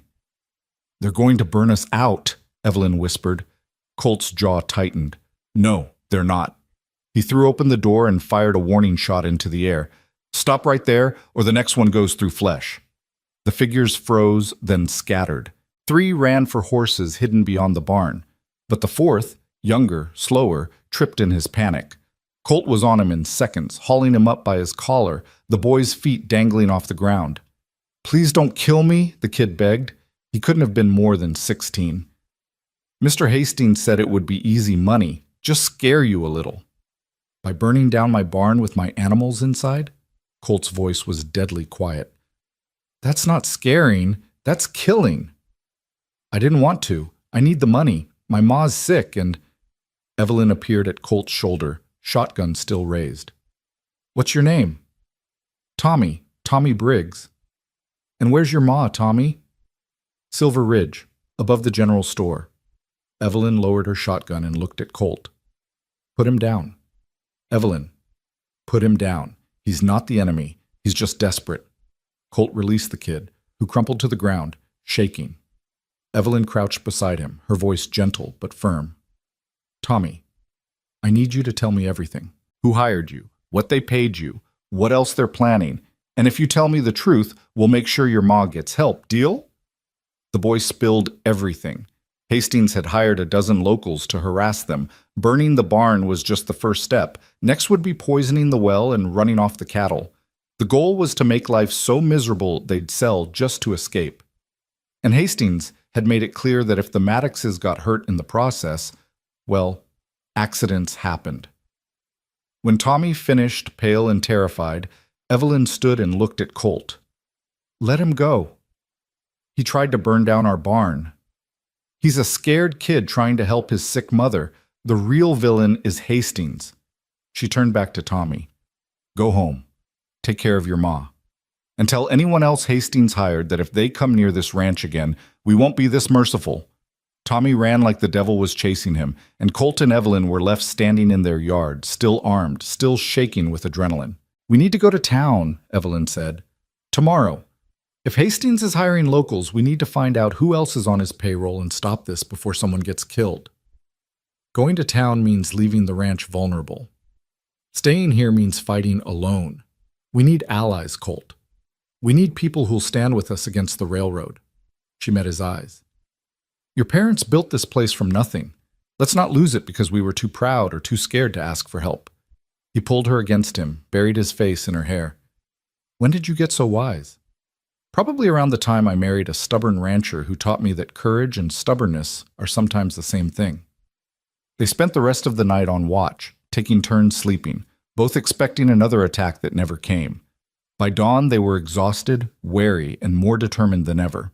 They ate a quick breakfast, loaded their wagon with supplies, and headed for Silver Ridge with rifles within easy reach and eyes scanning for threats. The town was quiet when they arrived, the kind of quiet that spoke of people watching from windows and discussing them behind closed doors. They went first to Doc Miller's office, where Evelyn arranged for Tommy Briggs' mother to receive treatment at their expense. Then they went to the general store, where Mrs. Chen was holding court with half a dozen ranch wives. The conversation died when they entered. "Mrs. Maddox," Mrs. Chen said carefully, "we heard there was trouble at your place last night." "There was. Railroad men trying to burn us out." Evelyn met each woman's eyes in turn. "They're hiring locals to do their dirty work, offering money to folks who are desperate. But here's what they're not telling you. Once they have our land, they'll come for yours next. The railroad doesn't stop with one ranch. It consumes everything in its path." "What can we do?" one woman asked. You're not just anything. You're ranch wives, which means you're the backbone of this territory. You run households, you manage money, you make decisions when your husbands are in the field. And right now, we need you to make this decision. Stand with us or stand aside." The women exchanged glances, silent conversations happening in the space between heartbeats. Then Mrs. Chen stepped forward. "My husband and I came here with nothing 30 years ago. We built our store from dust and determination. If the railroad thinks they can take that from us, They're going to learn that Chinese immigrants know a thing or two about fighting. She looked at the other women. Who's with us? One by one, hands went up. Not all of them. Some women were too scared, too dependent on the money the railroad offered. But enough. Enough to make a stand. They spent the day organizing, planning, creating a network of communication and support. By the time Colt and Evelyn headed home as sunset painted the sky crimson, they weren't alone anymore. They had allies, they had a plan, and they had hope. "We're going to win this," Evelyn said as the wagon rattled toward home. "You sound certain." "I am certain, because we're not fighting for money or progress. We're fighting for home. And people who fight for home fight hardest of all." Colt reached over and took her hand, lacing their fingers together. "I love you. I love you too. Now let's go home and prepare for war. Together." The word "together" echoed between them like a vow, and as they crested the hill overlooking their ranch, their home, they both knew that whatever came next, they'd face it the same way they'd faced everything else, with courage, stubbornness, and the unshakable certainty that they were stronger together than they'd ever been apart. The attack came 3 nights later, not with fire, but with something worse, calculated cruelty designed to break spirits rather than burn buildings. Colt woke to the sound of cattle bellowing in terror, and knew immediately that something was catastrophically wrong. He was out of bed and reaching for his rifle before his eyes fully adjusted to the darkness, Evelyn scrambling up behind him. "Stay in the house," he ordered, already moving toward the stairs. Not happening. She grabbed the shotgun they kept loaded by the bedroom door. "We're partners, remember?" There was no time to argue. They descended together into chaos, the sound of hoofbeats and men shouting, cattle screaming, and underneath it all, a smell that made Colt's blood run cold. Smoke, but not from fire. From something chemical, something wrong. They burst onto the porch to find hell unleashed in their front yard. At least a dozen men on horseback were driving the cattle toward the creek, using torches and bullwhips to terrorize the animals into stampeding. But it was what they'd done to the barn that stopped Colt's heart. They'd doused it in some kind of chemical that produced noxious smoke without flame, and the horses inside were screaming. "The horses!" Evelyn gasped. "Colt! They're trapped!" He was already running, rifle forgotten in favor of speed. The barn doors were chained from the outside, and he ripped the chains apart with his bare hands, the metal cutting into his palms. Smoke poured out in acrid waves that burned his lungs and made his eyes stream. Inside, he could hear his horses panicking, kicking at their stalls, and he plunged into the darkness without hesitation. Evelyn watched him disappear into that toxic cloud and felt her heart stop. She wanted to follow, wanted to help, but she could see riders circling back toward the house, and someone needed to defend it. She raised the shotgun with shaking hands and fired a warning shot into the air. "The next one goes through someone!" she shouted, trying to make her voice carry over the chaos. The riders laughed. One of them, she recognized him as one of Hastings' men from the first visit, rode closer, his horse dancing nervously. "Little wife thinks she's dangerous," he called to his companions. "How cute!" Evelyn didn't think. She aimed and fired, and the shot went wide but close enough that the man's horse reared in panic, nearly throwing him. When he got control again, his expression had transformed from mockery to murder. "You little bitch!" Colt emerged from the barn leading 3 horses, their eyes rolling white with terror. He saw the rider advancing on Evelyn, and something primal took over. He dropped the lead ropes and charged, covering the distance between barn and house in seconds that defied physics. The rider tried to wheel his horse away, but Colt reached up and dragged him from the saddle like plucking fruit from a tree. The man hit the ground hard, and Colt was on him before he could draw breath to scream. One massive hand closed around the man's throat, lifting him partially off the ground. "You threatened my wife," Colt said, his voice absolutely empty of anything human. "Do you understand what that means?" The man clawed at Colt's hand, his face turning purple, his legs kicking uselessly. Evelyn ran to them, put her hand on Colt's arm. "Don't kill him. He's not worth it. He was going to hurt you. And you stopped him. Now let him go before you do something we can't take back." For a terrible moment, she thought he wouldn't listen, thought the rage and fear would overwhelm everything else. But then his hand opened, and the man dropped like a sack of grain, gasping and retching. Colt turned to Evelyn, and she saw something in his eyes that was both terrifying and heartbreaking. the realization of what he was capable of when someone threatened what he loved. "Get the rest of the horses out," she said gently. "I'll watch him." Colt nodded and returned to the barn, plunging back into that toxic smoke. Evelyn kept her shotgun trained on the man gasping in the dirt, her hands steadier than she felt. Around them, the chaos continued. The other riders had given up on the cattle and were retreating, apparently deciding the job was done enough. Within minutes, the yard was empty except for Evelyn, her prisoner, and the chemical smoke still pouring from the barn. Colt emerged with the last two horses just as the smoke began to dissipate. His face was black with soot, his eyes red and streaming, and he was coughing hard enough to make Evelyn worry about his lungs. But all 5 horses were safe, milling nervously in the yard, and that was what mattered. "The cattle," he managed between coughs, "scattered toward the creek. We'll round them up at first light." He looked at the man still gasping in the dirt. "What do we do with him?" "We take him to town. Let him tell everyone what Hastings tried to do. Let him be the evidence we need." The man found his voice, raspy but defiant. "I'll tell them you attacked me unprovoked, that the crazy rancher and his wife are dangerous. Who do you think they'll believe?" Evelyn smiled without humor. "They'll believe the woman who spent yesterday organizing half the ranch wives in this territory. They'll believe my husband who's known for being gentle despite his size. And they definitely won't believe a man who reeks of the same chemicals that almost killed 5 horses." She crouched beside him. "You made a mistake tonight. You all did. You thought we were isolated and helpless. You didn't count on us fighting back." Well, she was bluffing partially. She had no idea if their alliance would hold when faced with actual violence, if the ranch wives would stand with them or retreat to safety. But the man didn't know that, and his expression shifted from defiant to uncertain.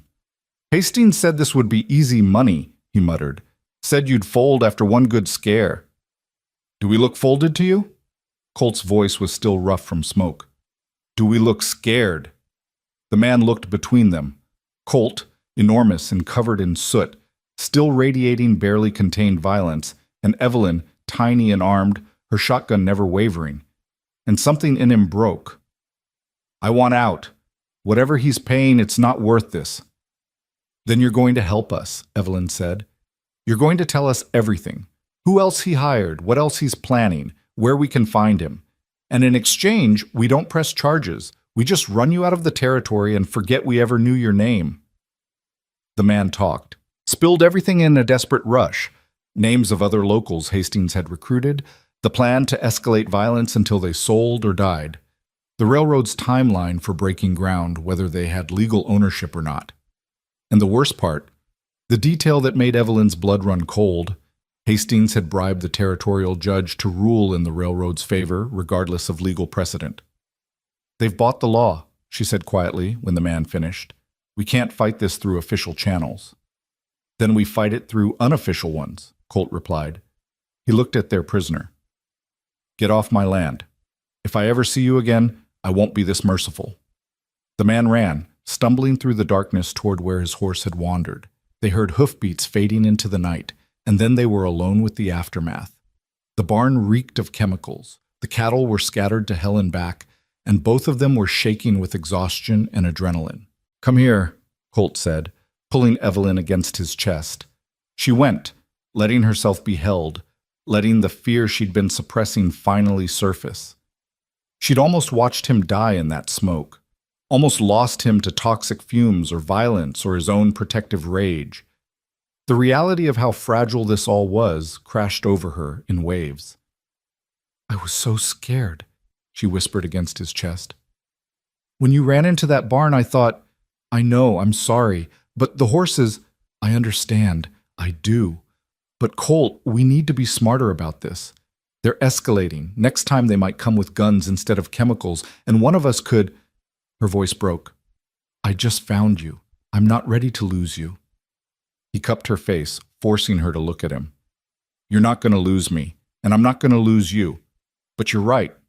We need to be smarter. Which means we need help. Real help, not just ranch wives with good intentions." "Who?" "The law's been bought. The town's too scared to stand against the railroad openly."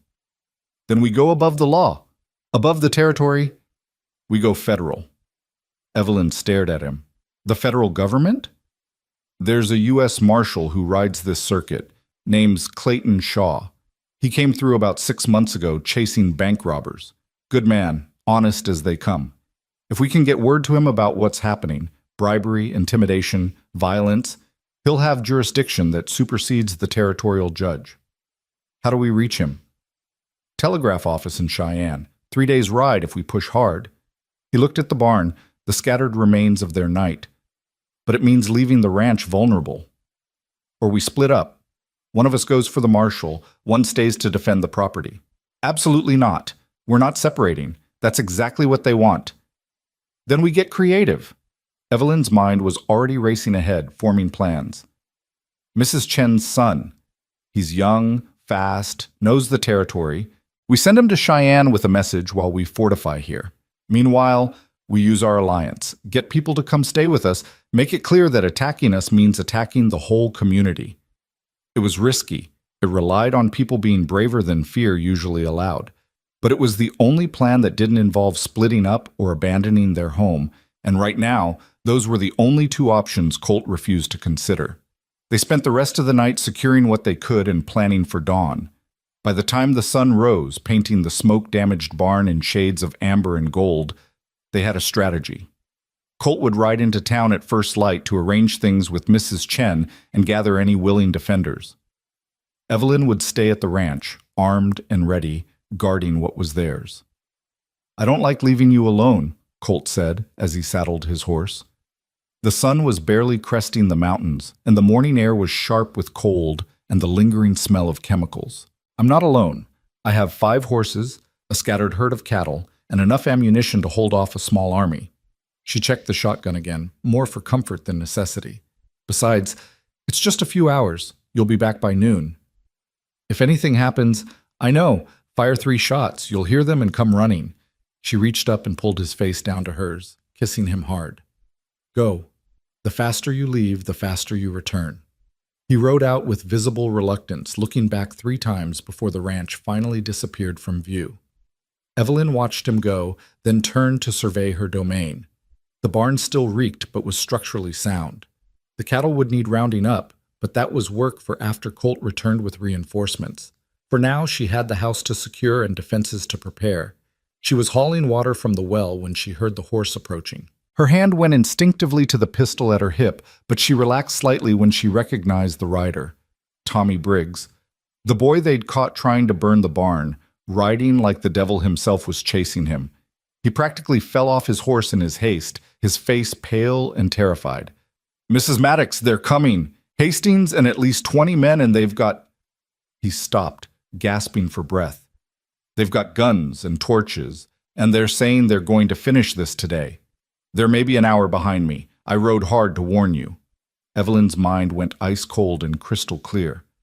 "Where's my husband?" "Halfway to town by now, too far to reach in time." An hour. She had an hour to prepare for an assault by 20 armed men, and she was alone except for a teenage boy. The smart thing would be to run, to grab what she could, and flee to town. But running meant abandoning the ranch, meant letting them win, meant everything she and Colt had fought for would burn. "Can you shoot?" she asked Tommy.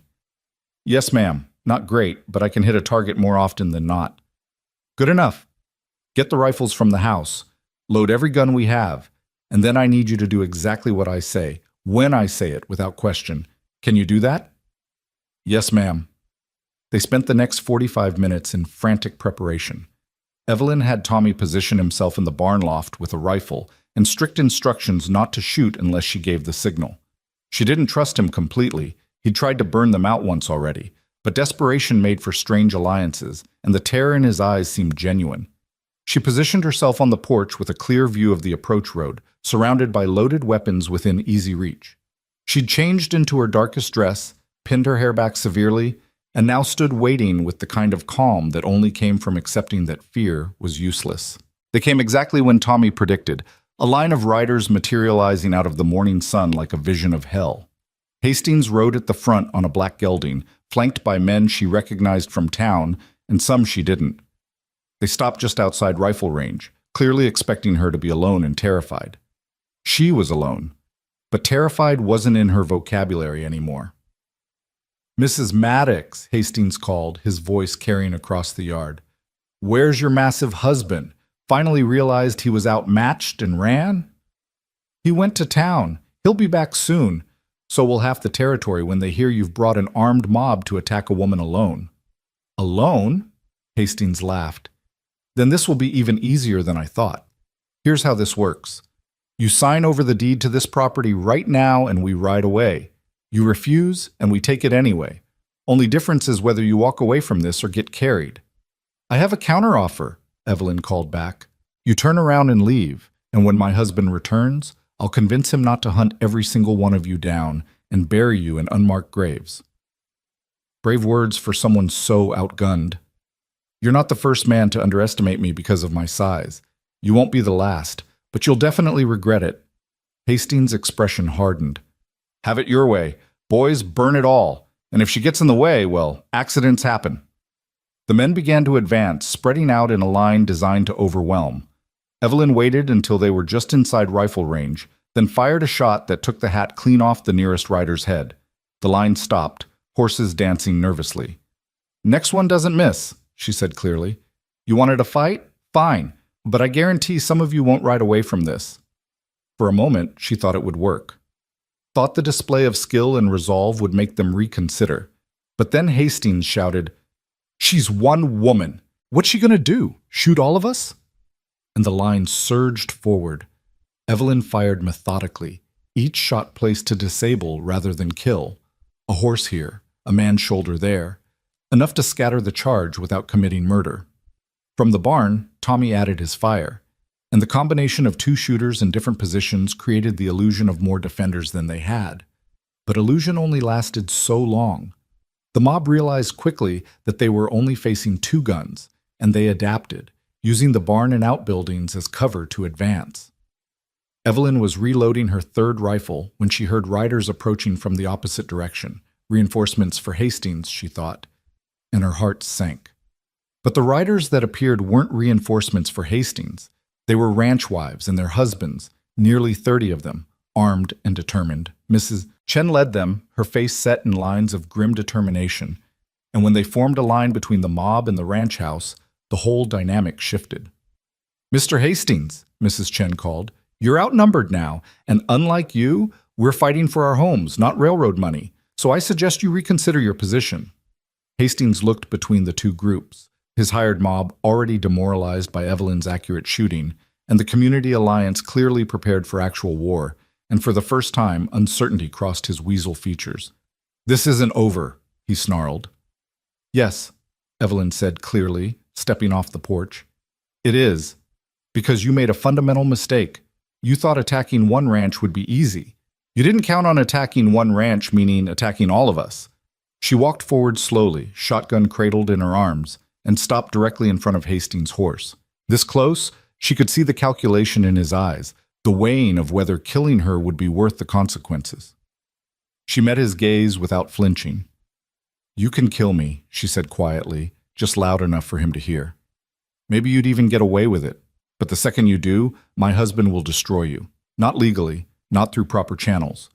He'll hunt you to the ends of the earth and rip you apart with his bare hands. And the thing is, Mr. Hastings, that's not a threat. That's a promise, because I've seen what he's capable of when someone threatens what he loves. She saw it register, the understanding that maybe, just maybe, he'd miscalculated the cost of this venture, that some things weren't worth any amount of money. This isn't over, he repeated, but it sounded like retreat now instead of threat. Then come back tomorrow, and the day after, and every day after that. We'll be here, waiting, with more friends than you have hired guns. She smiled without warmth. The difference between us, Mr. Hastings, is that my people fight for love of home. Yours fight for love of money. And when it gets hard, when people start dying, which do you think will hold faster? Hastings didn't answer. He wheeled his horse and rode away, his mob trailing behind him like whipped dogs. They watched until the last rider disappeared, and only then did Evelyn let herself start shaking. Mrs. Chen was beside her in an instant, steadying her. Are you all right? I'm fine. Her legs gave out, and she sat down hard in the dirt, the adrenaline crash hitting like a physical blow.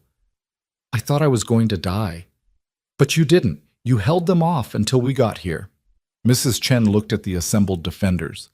We came as fast as we could when Tommy's cousin brought word. Your husband met us on the road. He's right behind us. As if summoned, Colt appeared on the road, his horse lathered with sweat from hard riding. He saw Evelyn sitting in the dirt surrounded by their allies and nearly fell off his horse in his haste to reach her. He dropped beside her, his hands running over her as though checking for injuries, his face white with fear. I heard the shots. I thought... His voice broke.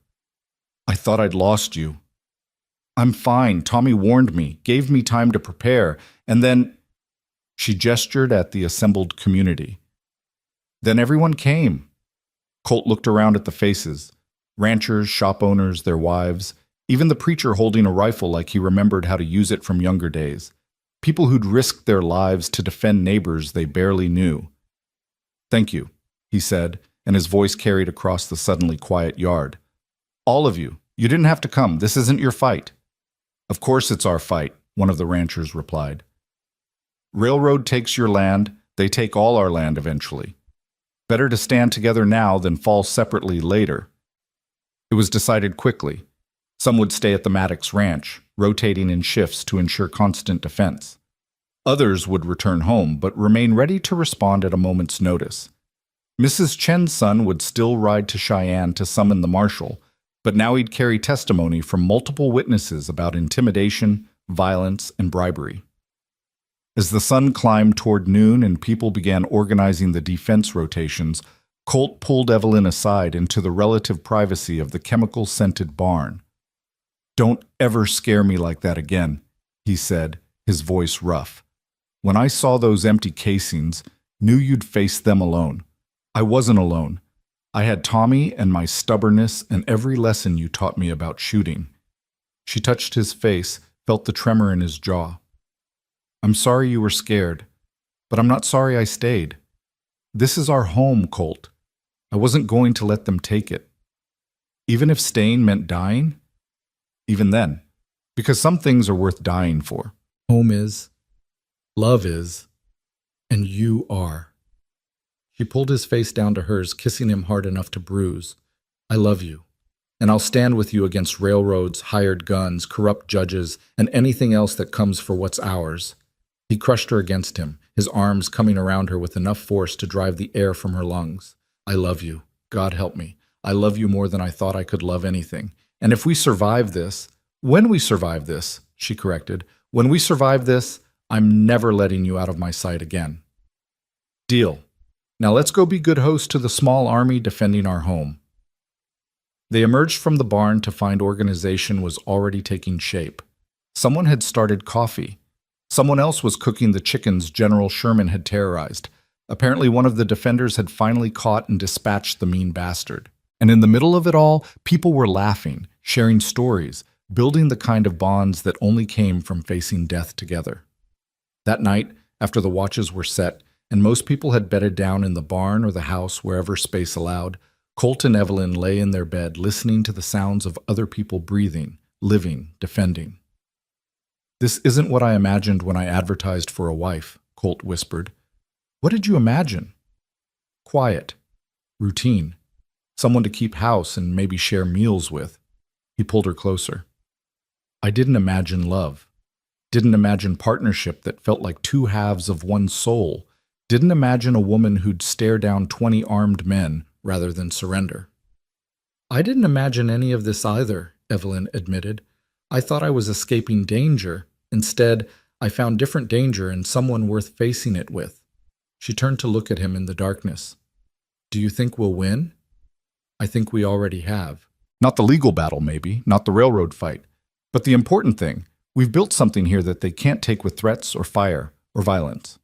We've built home and community and love. And that's worth more than all the land in Wyoming. Pretty words for a rancher. I learned from my eloquent wife. They made love that night quietly, carefully, aware of the people sleeping throughout their house. It was different from the passionate desperation of their first joining, slower, gentler, but no less intense. This was affirmation, celebration, a claiming of life and love in the face of everything that wanted to destroy them. When they finally fell asleep, wrapped around each other like two trees grown together, neither of them dreamed of railroads or violence. They dreamed of the future, children playing in this yard, cattle grazing these fields, growing old together on land they'd fought to keep. And in the morning, when the marshal arrived 3 days early, because Mrs. Chen's son had ridden like hell itself pursued him, bringing federal authority and the promise of justice, they faced him together, side by side, as always, partners, as promised, together as they would be for the rest of their lives. Marshal Clayton Shaw was not what Evelyn expected. She'd imagined someone imposing, someone whose presence alone commanded respect and fear. Instead, the man who dismounted in their yard 3 days after the standoff was maybe 5'10", wire-thin, with gray threading through his dark hair and eyes that had seen too much of humanity's worst impulses. But when he shook Colt's hand and then hers, his grip was firm and his gaze direct. "Mrs. Chen's boy rode his horse near to death getting to me," Shaw said without preamble. "Said you folks were facing down a railroad mob and needed federal intervention. That true?" "Every word," Colt replied. "They've tried burning, intimidation, and outright assault. And they've bribed the territorial judge to rule in their favor, regardless of law." Shaw's expression didn't change, but something cold flickered in his eyes. "That's a serious accusation. You have proof?" "We have testimony from men they hired. We have witnesses to multiple attacks. And we have this." Evelyn handed him a ledger she'd been keeping since the first threat. Dates, names, incidents, everything documented in her neat schoolteacher's handwriting. "I've recorded every interaction, every threat, every act of violence or intimidation." The marshal took the ledger, flipping through pages with increasing attention. When he reached the entry about the chemical smoke attack on the barn, he stopped and looked up. "They tried to kill your horses with poisoned smoke? And scattered our cattle, and threatened to escalate to murder if we didn't sell." Evelyn met his gaze steadily. "Marshal Shaw, we're not asking you to choose between us and progress. We're asking you to enforce the law that says railroads can't terrorize citizens into surrendering property. The law says a lot of things. Question is whether anyone's willing to enforce it when money and power say otherwise." He closed the ledger. "But that's why they send federal marshals to territories, to be the enforcement when local authority fails or is compromised. I'll need to interview your witnesses, examine the evidence, and then I'll pay Mr. Hastings a visit." The interviews took most of the day. Tommy Briggs came forward, pale and nervous, and told everything, how Hastings had recruited him, what they'd been paid, what they'd been ordered to do. Other locals followed, men who'd taken railroad money for what they thought would be easy intimidation and found themselves accessories to escalating violence. Mrs. Chen provided testimony about the threats made in her store. The ranchers who'd defended the Maddox property told their stories. By sunset, Shaw had a picture of systematic intimidation backed by corrupted authority. "This is enough," he said finally, standing on the Maddox porch as the last of the witnesses departed. "More than enough to arrest Hastings and his key men. The question is whether it's enough to stop the railroad permanently." "What do you mean?" Evelyn asked. "Hastings is just an employee. The railroad company itself is the real problem. They'll just send another man, then another, until they get what they want. Unless we can prove a pattern of illegal activity directed from the top, we're just cutting off a head that'll grow back." Colt's jaw tightened. "So we go through all this, and they still win?" "I didn't say that. I said we need to be smarter." Shaw looked at them both. "How would you folks feel about becoming bait?" The plan Shaw outlined was dangerous and required trust that Evelyn wasn't sure any of them had earned yet. But it was also the only path forward that didn't involve endless cycles of violence and intimidation. The marshal would arrest Hastings publicly, make a show of taking him to Cheyenne for federal prosecution. This would force the railroad to send someone higher up the chain, someone with authority to negotiate, or more likely, to escalate. When that person arrived, they'd be walking into a trap where every word, every threat, every bribe attempt would be witnessed by federal authority and documented for prosecution. "You're asking us to paint targets on our backs," Colt said flatly. "I'm asking you to finish what you started. You stood up to these bastards once. Do it again, but this time with the law actually on your side instead of bought and paid for." Shaw's expression softened slightly. I won't lie to you. It's risky, but it's the only way to stop this permanently, not just for you, but for every other rancher they'll target next. Evelyn and Colt exchanged glances, an entire conversation happening in the space between heartbeats. They'd already risked everything.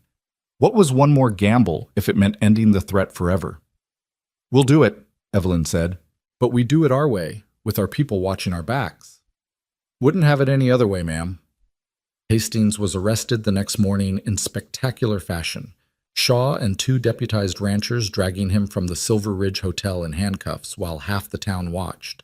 Hastings screamed about lawyers and connections and how this was all a mistake, but Shaw just kept walking, his face carved from stone, until Hastings was loaded into a wagon bound for Cheyenne. The response came faster than expected. 3 days after Hastings' arrest, a private train car arrived at the Silver Ridge Depot carrying Herbert Westbrook III, regional director for Continental Railroad, and a man who exuded wealth and entitlement from every pore. He checked into the hotel, sent word that he wished to meet with the Maddoxes to resolve this unfortunate misunderstanding, and waited. He's smoother than Hastings, Shaw warned them. He'll offer you money, then sympathy, then veiled threats all wrapped in silk. Don't let the Polish fool you. He's more dangerous because he knows how to make evil look reasonable. The meeting was set for neutral ground, the Silver Ridge Church, with Preacher Dalton present as witness. Evelyn wore her best dress, the dark green wool she'd been married in, and Colt wore a clean shirt that made his shoulders look impossibly broad.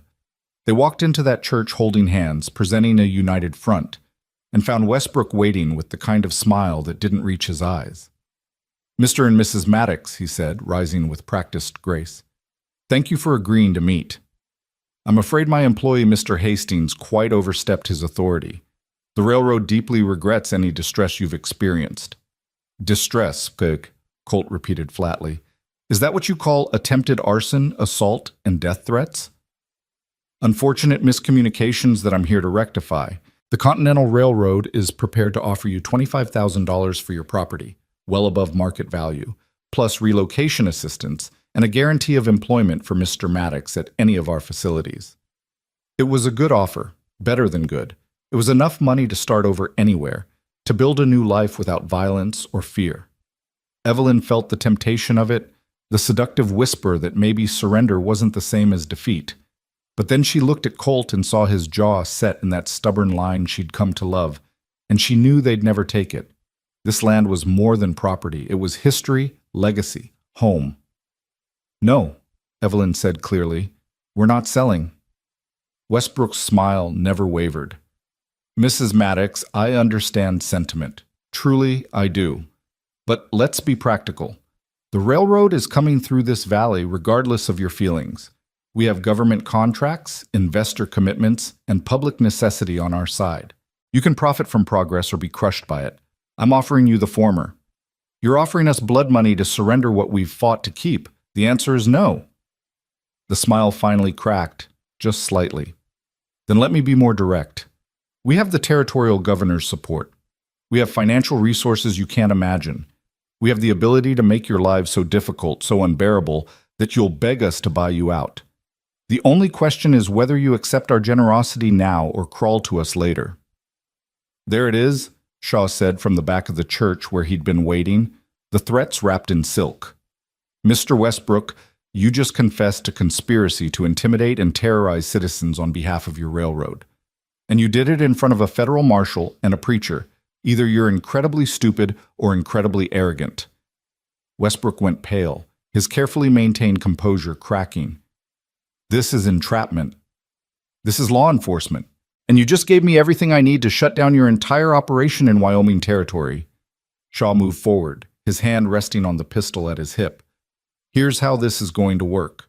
You're going to return to your private car and wire your corporate masters that the Maddox property is off limits, permanently. You're going to reroute your railroad around this valley. And you're going to do all of this quietly, without further intimidation or violence. And if I refuse, then I arrest you for conspiracy, terroristic threats, and attempted bribery of federal officials, because yes, I count as a federal official.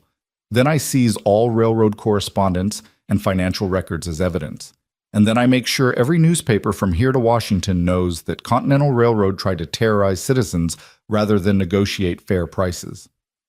Shaw smiled without warmth. "Your board of directors won't appreciate the publicity." Westbrook looked between them, the marshal, the massive rancher, and the tiny woman who'd somehow orchestrated his downfall, and for the first time Evelyn saw real fear in his eyes. Not fear of violence or physical harm, but fear of consequences, of losing power and position. "This isn't over," Westbrook said, but it sounded hollow. "Yes, it is," Evelyn replied. "Because you made the same mistake Hastings did. You thought being big and powerful and connected meant you could crush anyone smaller. You didn't account for the fact that small doesn't mean weak, and isolated doesn't mean helpless. You picked a fight with people who had something worth fighting for, and you lost." Westbrook left that church a broken man, his expensive suit and polished shoes unable to hide the defeat in his posture. Within a week, Continental Railroad announced they were rerouting through the next valley south, citing geological concerns that everyone knew was code for legal liability we'd rather avoid. Within 2 weeks, the territorial judge who'd taken their bribes resigned under federal investigation. And within a month, the only reminder that any of it had happened was the chemical stain on the barn floor and the stories people told about the tiny woman and the giant man who'd refused to surrender.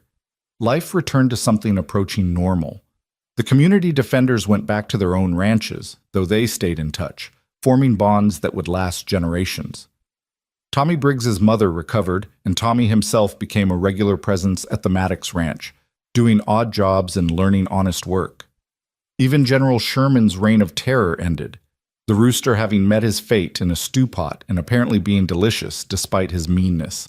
But normal was different now, better. Evelyn and Colt moved through their days with the easy rhythm of people who'd been forged in fire and come out stronger. They worked the ranch together, her small hands and his large ones both necessary for different tasks. They laughed more, argued less, and touched constantly, small reassurances that they were both still there, still together, still alive. The nightmares came sometimes, for both of them. Evelyn would wake gasping from dreams of chemical smoke and armed men, and Colt would hold her until the fear passed. Colt would wake reaching for weapons that weren't there, and Evelyn would talk him down from whatever battle he was refighting in sleep. They learned to be each other's anchor, each other's safety, each other's home. Summer gave way to fall, and fall to the first hard frosts of approaching winter. They prepared the ranch for cold months, stocking supplies, reinforcing buildings, making sure they had everything needed to weather isolation. It was during one of these preparation days, while Evelyn was preserving the last of the garden vegetables, that she realized her monthly courses were late. Very late. She said nothing at first, not wanting to build hope on uncertainty, but when another week passed and her body began showing other signs, nausea in the mornings, tenderness in her breasts, a bone-deep exhaustion that sleep didn't cure, she had to face the truth. She was pregnant. The realization hit her in waves. Joy first, bright and overwhelming. Then fear, because she'd seen women die in childbirth, had helped her mother deliver babies that didn't survive or mothers who didn't survive them. And finally, underneath it all, a fierce determination that she would survive this, would bring this child into the world, would give Colt the family he didn't even know he wanted. She waited until evening to tell him, until they were alone on the porch watching sunset paint the mountains gold and crimson. She'd rehearsed the words a dozen times in her head, trying to find the perfect way to share news this big. But when the moment came, all her practiced speeches disappeared. "I'm pregnant," she said simply, taking his hand and placing it on her still flat stomach. "We're having a baby." Colt went absolutely still, his hand frozen under hers, his expression unreadable. The silence stretched so long that Evelyn started to worry she'd broken him somehow. Then she saw his eyes fill with tears, and his whole face transformed into something between terror and joy. "A baby," he whispered. "We're having a baby?" "Yes, I'm maybe 2 months along, so we have time to prepare, but—" He kissed her, hard and desperate, then pulled back and stared at her stomach like he could see through fabric and skin to the life growing inside. "Are you okay? Do you feel all right? Should you be working so hard? God, I had you hauling water yesterday. What if... Colt, breathe. I'm fine. Pregnant women work. They have since the beginning of time. But you're so small, and I'm so... He stopped, fear flooding his features. What if the baby is too big? What if you can't? What if it's like us trying to fit together, but worse, and you... She put her hand over his mouth. Stop. Stop catastrophizing. Yes, I'm small. Yes, you're large. Yes, there are risks. But women my size have successfully given birth to babies from men your size. It happens all the time. Not all the time. Often enough. And we'll do everything right. I'll see Doc Miller regularly. We'll prepare. And when the time comes, we'll face it the same way we've faced everything else. Together. Together, he repeated like it was a prayer. Then his hand moved on her stomach, gentle and reverent. There's a person in there. A whole person. Half you, half me. More than half me, hopefully. The world doesn't need another person your size. He laughed, the sound slightly hysterical. What if I'm a terrible father? What if I'm too rough or too big or too... You'll be an amazing father. You're patient and kind, and you taught me to shoot without ever making me feel stupid for missing. You'll teach our child the same way. She pulled his face down to hers. And if you're ever too rough or too big or too anything, I'll be there to balance you out. That's what partners do. The months that followed were a strange mix of ordinary and extraordinary. The ranch work continued, cattle to manage, hay to cut and store, repairs to make before winter locked them in. But underneath everything was the awareness of the life growing inside Evelyn, the knowledge that their family was expanding in ways both thrilling and terrifying. Colt became impossibly protective, hovering whenever Evelyn did anything more strenuous than breathing. She tolerated it for about 2 weeks before finally snapping at him that if he tried to carry her to the outhouse one more time, she'd shoot him in a non-vital area. He backed off slightly, though she still caught him watching her with an expression that mixed wonder and worry in equal measure. Her body changed in ways both expected and surprising. Her stomach swelled gradually. Her breasts grew tender and heavy, and she developed a craving for pickled eggs that made Colt ride to town weekly just to keep her supplied. But she also felt stronger somehow, like pregnancy had awakened something primal and fierce in her, a determination to protect this life with the same ferocity she'd defended their home. Doc Miller examined her monthly, his weathered face carefully neutral. "Baby seems healthy," he said during her 5th-month exam. "But I won't lie to you, Mrs. Maddox. You're small-framed, and if your husband's size runs true, this will be a difficult birth." "I know. I've known since the moment I realized I was pregnant." She met his eyes. "What can I do to prepare?" "Keep healthy. Don't overwork, but don't coddle yourself either. Strong muscles make for easier deliveries. And when your time comes, you listen to me without argument. If I say push, you push. If I say stop, you stop. Understood?" "Understood." Winter came hard that year, snow piling so deep that the ranch became an island of warmth in a sea of white. They were snowed in for weeks at a stretch, just the two of them and the animals, and Evelyn discovered that isolation wasn't lonely when you were with the right person. They spent evenings by the fire, Colt reading aloud from books, while Evelyn knitted impossibly small clothes for a baby they hadn't met yet. They made love carefully, Colt terrified of hurting her or the baby, Evelyn having to constantly reassure him that pregnant women didn't break from intimacy. "I'm going to miss this," she said one night, her head pillowed on his chest, his hand tracing patterns on her swollen belly. "Miss what?" "It being just us. I love this baby already, but I'm going to miss the quiet, the simplicity of only having to worry about each other. We'll figure it out. We figured out everything else." His hand stilled as something moved under his palm, the baby kicking, a feeling that never stopped being miraculous. "God, that's amazing. That's a person in there, our person. Your person already has your strength. I swear these kicks could break ribs." "Sorry." "Don't apologize for making strong babies. I'd rather have a fighter than a quitter." She covered his hand with hers. "I'm scared, Colt. Really scared. What if something goes wrong? What if I can't do this?" "Then we'll deal with it. But you can do this. You're the strongest person I've ever met, and that's not about size or muscle. That's about heart and stubbornness, and refusing to quit even when things are impossible." He kissed her forehead. "And I'll be right there with you, every moment. You're not doing this alone."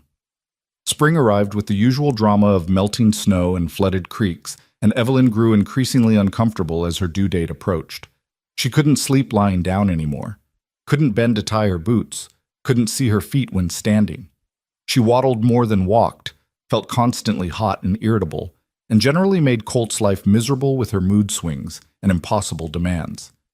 He bore it with remarkable patience, fetching whatever she needed, rubbing her swollen feet, and never once complaining about the creative insults she hurled at him during her worst moments. "I hate you," she snarled one morning when he tried to help her out of bed. "This is all your fault. You and your impossible size and your... I know, I'm terrible. The worst husband in Wyoming." He got her upright despite her resistance. "But you're stuck with me. For now. Once this baby comes out, I'm running away. Joining a circus. Becoming an outlaw. Anything that doesn't involve being pregnant ever again." "Understood. Should I pack you a bag?" She glared at him, then burst into tears. "I'm sorry, I don't mean it. I'm just so tired and uncomfortable and scared." "I know." He held her carefully, mindful of her belly. "Just a few more weeks. You can do this." But the baby had their own timeline. 3 weeks before her due date, while Evelyn was hanging laundry despite Colt's protests, she felt the first contraction, a tightening across her belly that stole her breath and sent fear spiking through her chest. "Colt," she called, trying to keep her voice calm. "I think it's time." He appeared so fast he must have teleported, his face going white.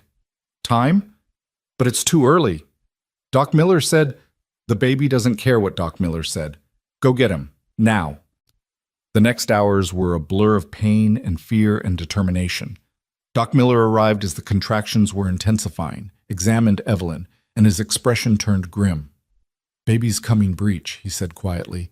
"Feet first instead of head first. It's going to be harder, going to take longer. And Mrs. Maddox, I'm not going to lie. This is dangerous." "Can you turn the baby?" Colt demanded. Too late. Already in the birth canal. Doc looked between them. "Mrs. Maddox needs to save her strength. Mr. Maddox, you need to not be in this room unless you can keep calm and follow instructions." "I'm not leaving her." "Then you stay at her head, you hold her hand, and you don't distract me. Understood?" What followed was the longest night of Colt's life. He held Evelyn's hand while she screamed through contractions, whispered encouragement when she begged to give up, and felt his heart break with every moment of her pain. She was so small, and this baby, his baby, was tearing her apart from the inside, and there was nothing he could do except be there and pray. "I can't," Evelyn gasped around midnight, her face white with exhaustion and pain. "I can't do this anymore. It's too much." "Yes, you can. You're the woman who faced down 20 armed men. You can do this." "That was easier." "I know, but you're almost there, just a little more." "You keep saying that." "Because it keeps being true." Doc Miller was doing something between Evelyn's legs that Colt deliberately didn't look at, his focus entirely on his wife's face. She'd been in labor for 16 hours, pushing for 3, and he could see her strength failing. "One more push," Doc said. "Big one. Give me everything you have." Evelyn bore down with a scream that rattled the windows, and suddenly there was a new sound in the room, a thin, reedy cry that transformed into a full-throated wail. Doc held up a squirming, blood-covered infant, and Colt's brain stuttered trying to process what he was seeing. "You have a son," Doc said, quickly checking the baby. "And he's big, probably close to 10 pounds. No wonder he gave you such trouble." A son. They had a son. Colt looked at Evelyn, expecting to see joy or relief, but her eyes were rolling back and Doc was suddenly shouting orders about blood loss and pressure. The next minutes were chaos, Doc working frantically, Colt holding Evelyn's hand and begging her to stay with him, the baby crying in a basket by the fire. "Come on, Evelyn," Colt pleaded. "You don't get to leave me now. We've fought too hard, come too far. You stay with me, you hear me? You stay." Her eyes fluttered open, focusing on him with effort. "The baby? He's perfect, he's beautiful. Now you stay here so you can meet him properly." Doc finally stepped back, wiping blood from his hands. "She's going to be okay. Lost a lot of blood, but the bleeding stopped. She needs rest and recovery, but she's going to make it." Colt sagged with relief so profound it made him dizzy. He pressed his forehead to Evelyn's, felt her breathing steady against his face, and let himself believe that maybe, just maybe, they were all going to survive this. When Evelyn was finally clean and comfortable, Doc placed their son in her arms. The baby had stopped crying, content to snuffle and stare with unfocused eyes at this new world. He was indeed enormous. Not quite as big as Colt had been at birth, but close enough that it was clear he'd inherited his father's size. "He looks like you," Evelyn whispered, tracing the baby's face with one finger. "He has your nose. And your shoulders. Look at him. He's going to be huge. Takes after his mother. She's huge too, in all the ways that matter." Colt kissed her forehead. "Thank you. For him, for surviving, for being the strongest person I've ever known. Thank you for staying, for not running when things got hard." She looked up at him, exhaustion and love written across her features. "What should we name him?" They'd discussed names for months without deciding, unable to agree on anything that felt right. But looking at their son now, Colt knew exactly what to call him. "Daniel, after my father, if that's all right with you." "Daniel Maddox." Evelyn tested the name, smiled. "I like it. Strong name for a strong baby." Daniel grew fast, as though trying to catch up to his father's size as quickly as possible. By 6 months, he was wearing clothes meant for 1-year-olds. By his first birthday, he was walking with the kind of confidence that suggested he'd be running soon. And he was stubborn. God, he was stubborn, refusing to do anything he didn't want to and throwing tantrums that shook the rafters when he didn't get his way.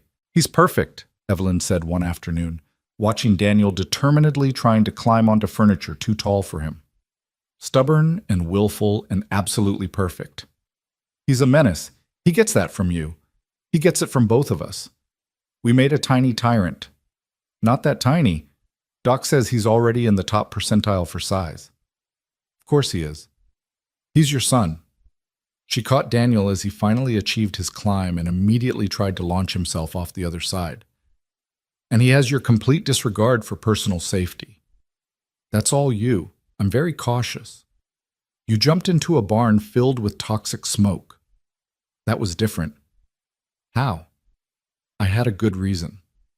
They fell into the rhythm of parenting, exhausting, chaotic, occasionally terrifying, but also filled with moments of pure joy that made everything worthwhile. Daniel's first word was mama, which made Evelyn cry.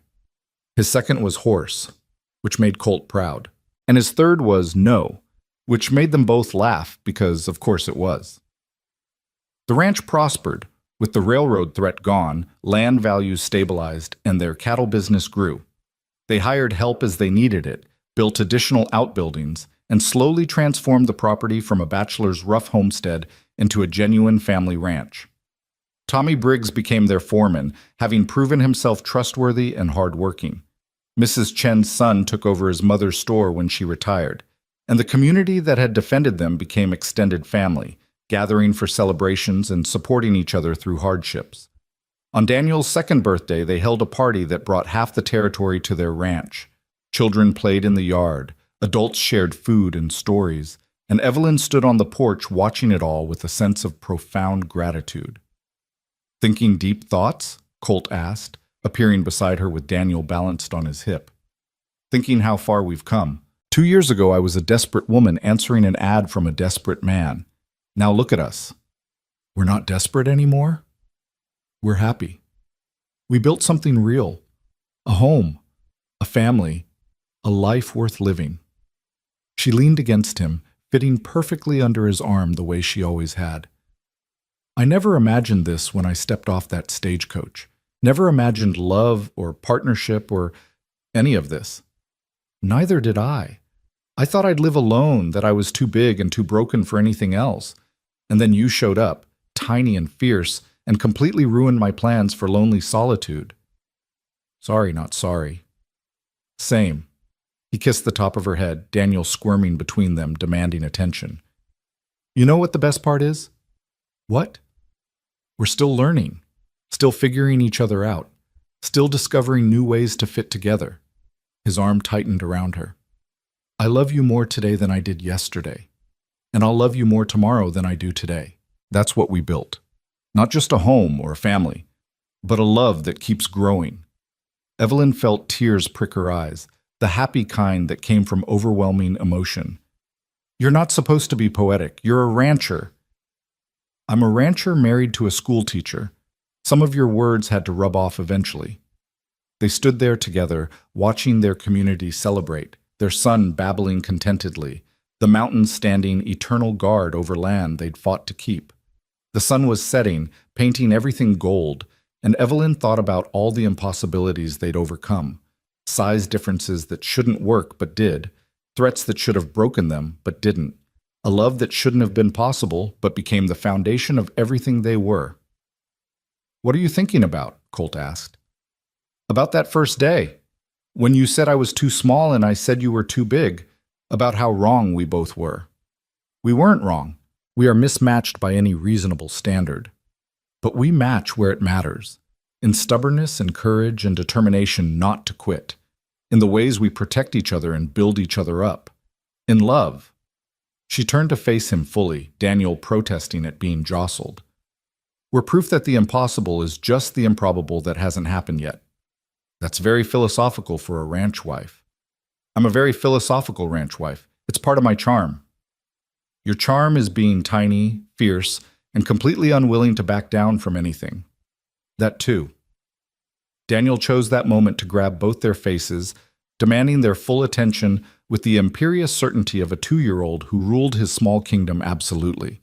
They laughed and carried him down to join the party, moving through their community as the celebrated family they'd become. Later that night, after everyone had gone home and Daniel was finally asleep after an exhausting day, Colt and Evelyn lay in their bed watching moonlight paint patterns on the ceiling.